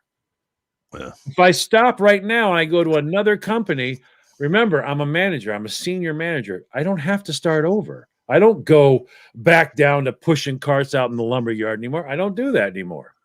I can now start as a manager. So I'll go right in and start becoming vested again, which is what I did. I became a store manager for Men's Warehouse. I walked in and became a store manager. All right. I had to go with other store managers to learn their procedures, but then I was able to begin investing again. I start earning more stock, start doing more of the 401k and get all that stuff going again. But at the end of 10 years there, they're done too. So what you do is, I mean, if you can't get any more out of the company, go. I mean, the world's changed now. Staying there for 25 years, 30 years, you don't get a dime more. So then why are you waste your time?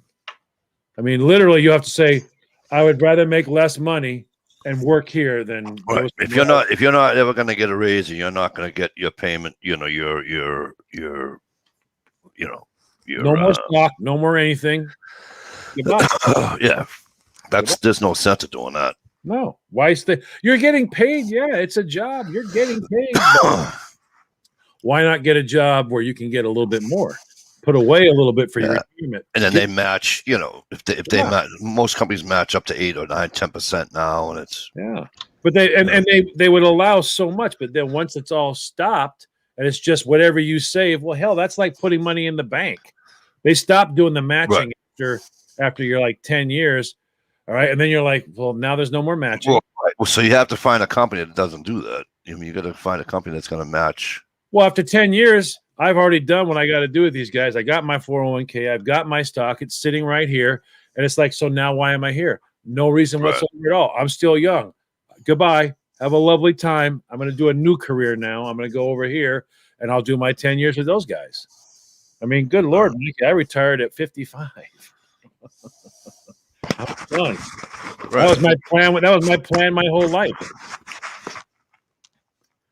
I wasn't going to be one of these people that was going to be 78 years old working. Nothing wrong with that, but I'm not going to be one of those people who's 78 working at McDonald's going, "Hi, you want the filet-o-fish?" I'm not doing that. I won't. That will not work for me. I know how to live in my means, so I'll just bring my means down to where my money is and stay there and be fine. But now my old man retired. Both my parents are retired. My mother won't go back to work ever, but my dad, he can't. He can't. He's not wired like that. He doesn't have to. He's got his GE pension. He's got all this stuff. He's got his Social Security, GE pension, his 401k shit from his other job, all this shit, right? Well, he's an occupational guy.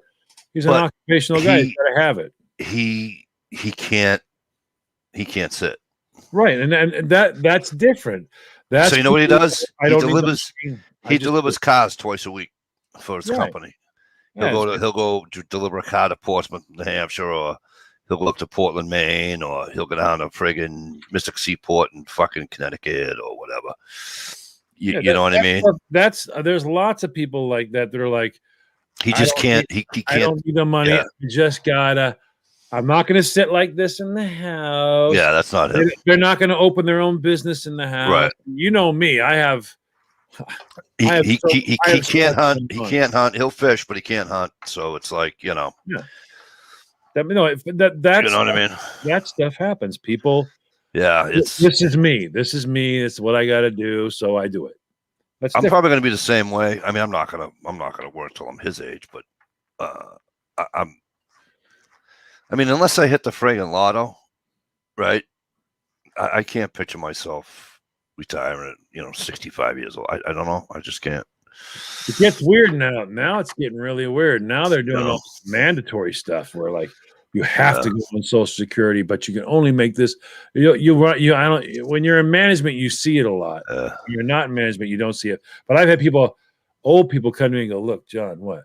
I like the working, but I don't want to clock in until this time. I can't have you work for free. It's illegal. I can go to jail." I know. I do that. I used to do that all the time. My other job. They're like, "Listen, John, if I make any more money, I lose." So what happens is they're happy and they're comfortable. They make a little bit of extra money, but then the government's like, even though that's your money, I think was it 25 grand a year or something. I don't think you should be allowed to have it if you can make money. Yeah. If you can make money, I'll just keep all your money. Right. You can go to hell. That's Social Security is so messed up. It's insane. They force you at gunpoint to give it to them because it's for your own good. And if you're a municipal worker or a teacher, you don't get it. You don't get. Yeah, only get. I think you get 30% of it or something. You don't get all your Social Security if you're a teacher or a municipal worker. So then they hold you at gunpoint, make you pay it, and then they try to find out ways to make it sure that you can't get it back, so they can just keep. Right. So I mean, it's the greatest ripoff in the freaking world. But they would come to me and go, "John, they want to work for free, Mike." No joke. I mean, I had this old tailor named Max Slabotsky. He's a French boy. He was in Auschwitz, and he's just a great, wonderful man. And he can't work that many hours. Yeah. And he goes, no, don't. He's like, no. I want to, and I need to work that many hours, but I can't work that many hours. And he's trying to tell me, so why don't I just? And I would catch him, Mike. Catch him, like Max. What? Why am I the only person here? What are you talking about, John? Max, I'm the only person on the clock. We've been here for 2 hours in the morning, and I'm the only one on the clock. Did I forget the clock? Yeah. No, don't worry about it. I said, no, I will clock you in. Please don't clock me. You're like, don't, Max, you can't do this stuff. Yeah. I used to work off the clock all the time, and not for that reason, but I used to work off the clock. Like I go in on a Saturday. Like I used to leave when I worked at Heaton Company. And I left on. I'll never forget. I left on a Friday. I don't know if I fucked up my ankle back or something, right? And so I got up Saturday morning. I felt a little better, and I go into work. I had the key and everything, And I go do everything I didn't do on Friday, right? Get out of there and go about my business. And the boss would come in Monday, and he'd be like, "Did you come in here Saturday?" I'm like, yeah. I said I had to finish what I didn't finish Friday. I said, so I wouldn't be screwed for Monday. I go, why? What's up? He goes, your time card ain't punched.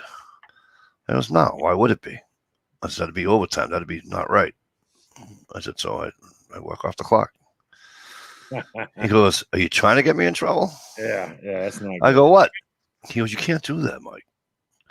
He says, Mike, when I put a guy on call and I pay him, I think he was paying them $75. They got $75. Even if they didn't get a call, they got $75. All right. And if they got a call and they had to actually go to the call, then they got 100, and then it went from there. Okay. So, but the problem was that he didn't trust anybody, right? So what wound up happening was that if they needed something out of the warehouse, who do you think they fucking got on the Nextel to? You don't think they were getting their asses out of bed, do you? So they'd call me on the Nextel, and they'd be like, Mikey, you awake? And I never answered it. My wife always did. Nobody will be in a minute. She'd wake me up. She goes, they're looking for you. I said, who's looking for me? She goes, work. I'm like, oh. I goes, what's the matter? They got to know he needs a fucking thermocouple, blah, blah, blah, blah, blah. And I'm like, okay. I fly down there. Now, I'll get the guy in the Nextel. I'll be like, how far away are you? Well, I'm about 30 minutes away. I said, yeah, well, it's on the door under the milk crate. Yeah, I'm not staying here a half an hour. See you later. Bye. But the best thing was, I go in the next morning, right? And there'd be an envelope with 50 fucking bucks in it for me. Yeah. See, but those old... You know what I mean? Thus, you're doing the old way. The old way has been destroyed now, and we're all I under know. microscopes, and they're because I mean, I Mike, know. dude, there's so much shit that you don't even realize goes on. When I was at Home Depot, I had to learn all the bad camera spots. Now imagine this. I had to do this. I had a guy come in and go, listen, what? You got to learn your camera spots so you can be careful. Now, I'm going to say some stuff, so any girls that get mad, sorry, but it happened. Sometimes there's some naughty young ladies that nothing happens, but they want to make it seem like perhaps something either was about to happen or whatever. And I thought it was pretty stupid what he was telling me. He's like, listen, you need to learn where your cameras are, know where your dead spots are. And son of a gun, if a year later, a girl got mad at me once, really mad. She was like, I got to talk to you. She's telling me to come over by the drywall. She wants to talk to me. I'm like, I knew right off the bat something was weird. Why wouldn't you come to the office? Why wouldn't you come, where I can get a witness? Why the drywall? And then I remembered the drywall's got a dead spot in it. And sure enough, I mean, I got within maybe 4 feet of the dead spot, but I didn't get into the dead spot. She stepped 2 steps back into the dead spot, grabbed her pocket on her shirt, and ripped it right down. She started screaming. I was in the camera the whole time, though. And I was like, wow. I realized right that day, that's it. Don't trust any of it. It's nothing. You got to be so careful. I mean, I've had people walk in and they want to talk to you privately. I need to talk to you privately. No. They try to close the door. You're pushing the door back open, stepping outside the manager's office. Nope, you need to come out of the office. Well, no, I want to talk to you. No. Once that door closes, whatever is said happened. That's it. You're going to get fired. So, I mean, there's a lot of other weird stuff that happens why managers act that way about like, Mikey, you can't be off the clock because they will fire the manager. He'll lose his job. He'll lose his home. Everything's gone. So that's why sometimes when they give you that shit, like you can't, they make a big deal out of what you thought you were being nice. I didn't finish my work on Friday. My dad told me if you didn't finish your work on Friday, take your ass in there on Saturday and you do your goddamn job like you're supposed to and you finish it. So you don't leave it for Monday. But it's at the same company, right? Now, it's a small heating company. We had about 80 people there, 70 people there. 9/11, when 9/11 happened, right? And I'll forget as long as I live. The day before, he says, hey, listen, there's an insurance agent coming today. Don't fuck around. Don't be climbing up the fucking things. Don't be fucking wear safety glasses when you're doing your when you're cutting the. Just don't be fucking stupid. I'm like, okay, no problem. The morning of 9/11, I had 24 gauge pipe. Yep. And it's so fucking hard to pull them apart, right? So I'm like this, and I got gloves on. I went like this, whoa, right through the glove, fucking leather glove, right through my middle finger, right through my ring finger. Oh, boy. Right? I'm bleeding like a fucking stuck pig, right? And I go, oh no. So I get the Nextel, right? And I go, hey, I gotta go to the hospital. And he goes, what's the matter? I just fucking wrecked my fucking 2 fingers. He goes, is the insurance lady here? I goes, I don't even know. I said, I gotta go. So I said to him, I go, what are we doing? And he goes, I said, never mind. I said, I'll take care of it. I jumped in the truck. I had a T-shirt in the truck. So I whipped off the Frank's Heating T-shirt that I had on, put on another fucking T-shirt, went to the fucking hospital.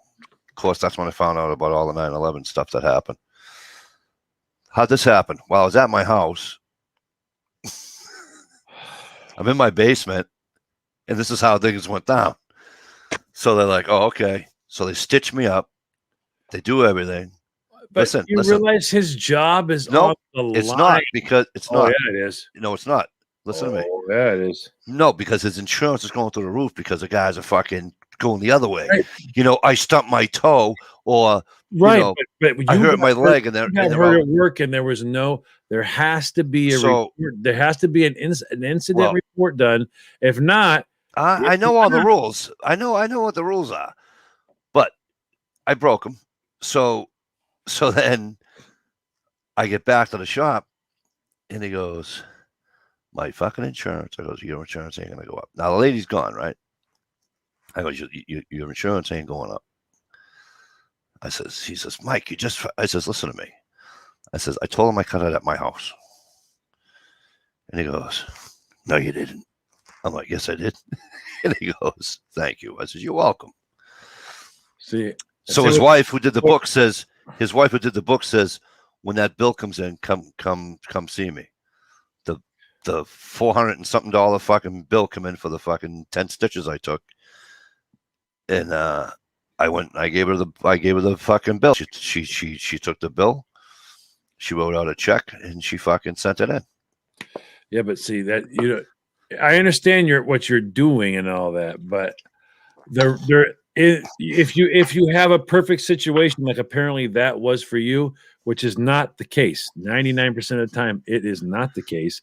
One mistake, one single mistake, and what happens is the worst of all worth. His insurance doesn't go up.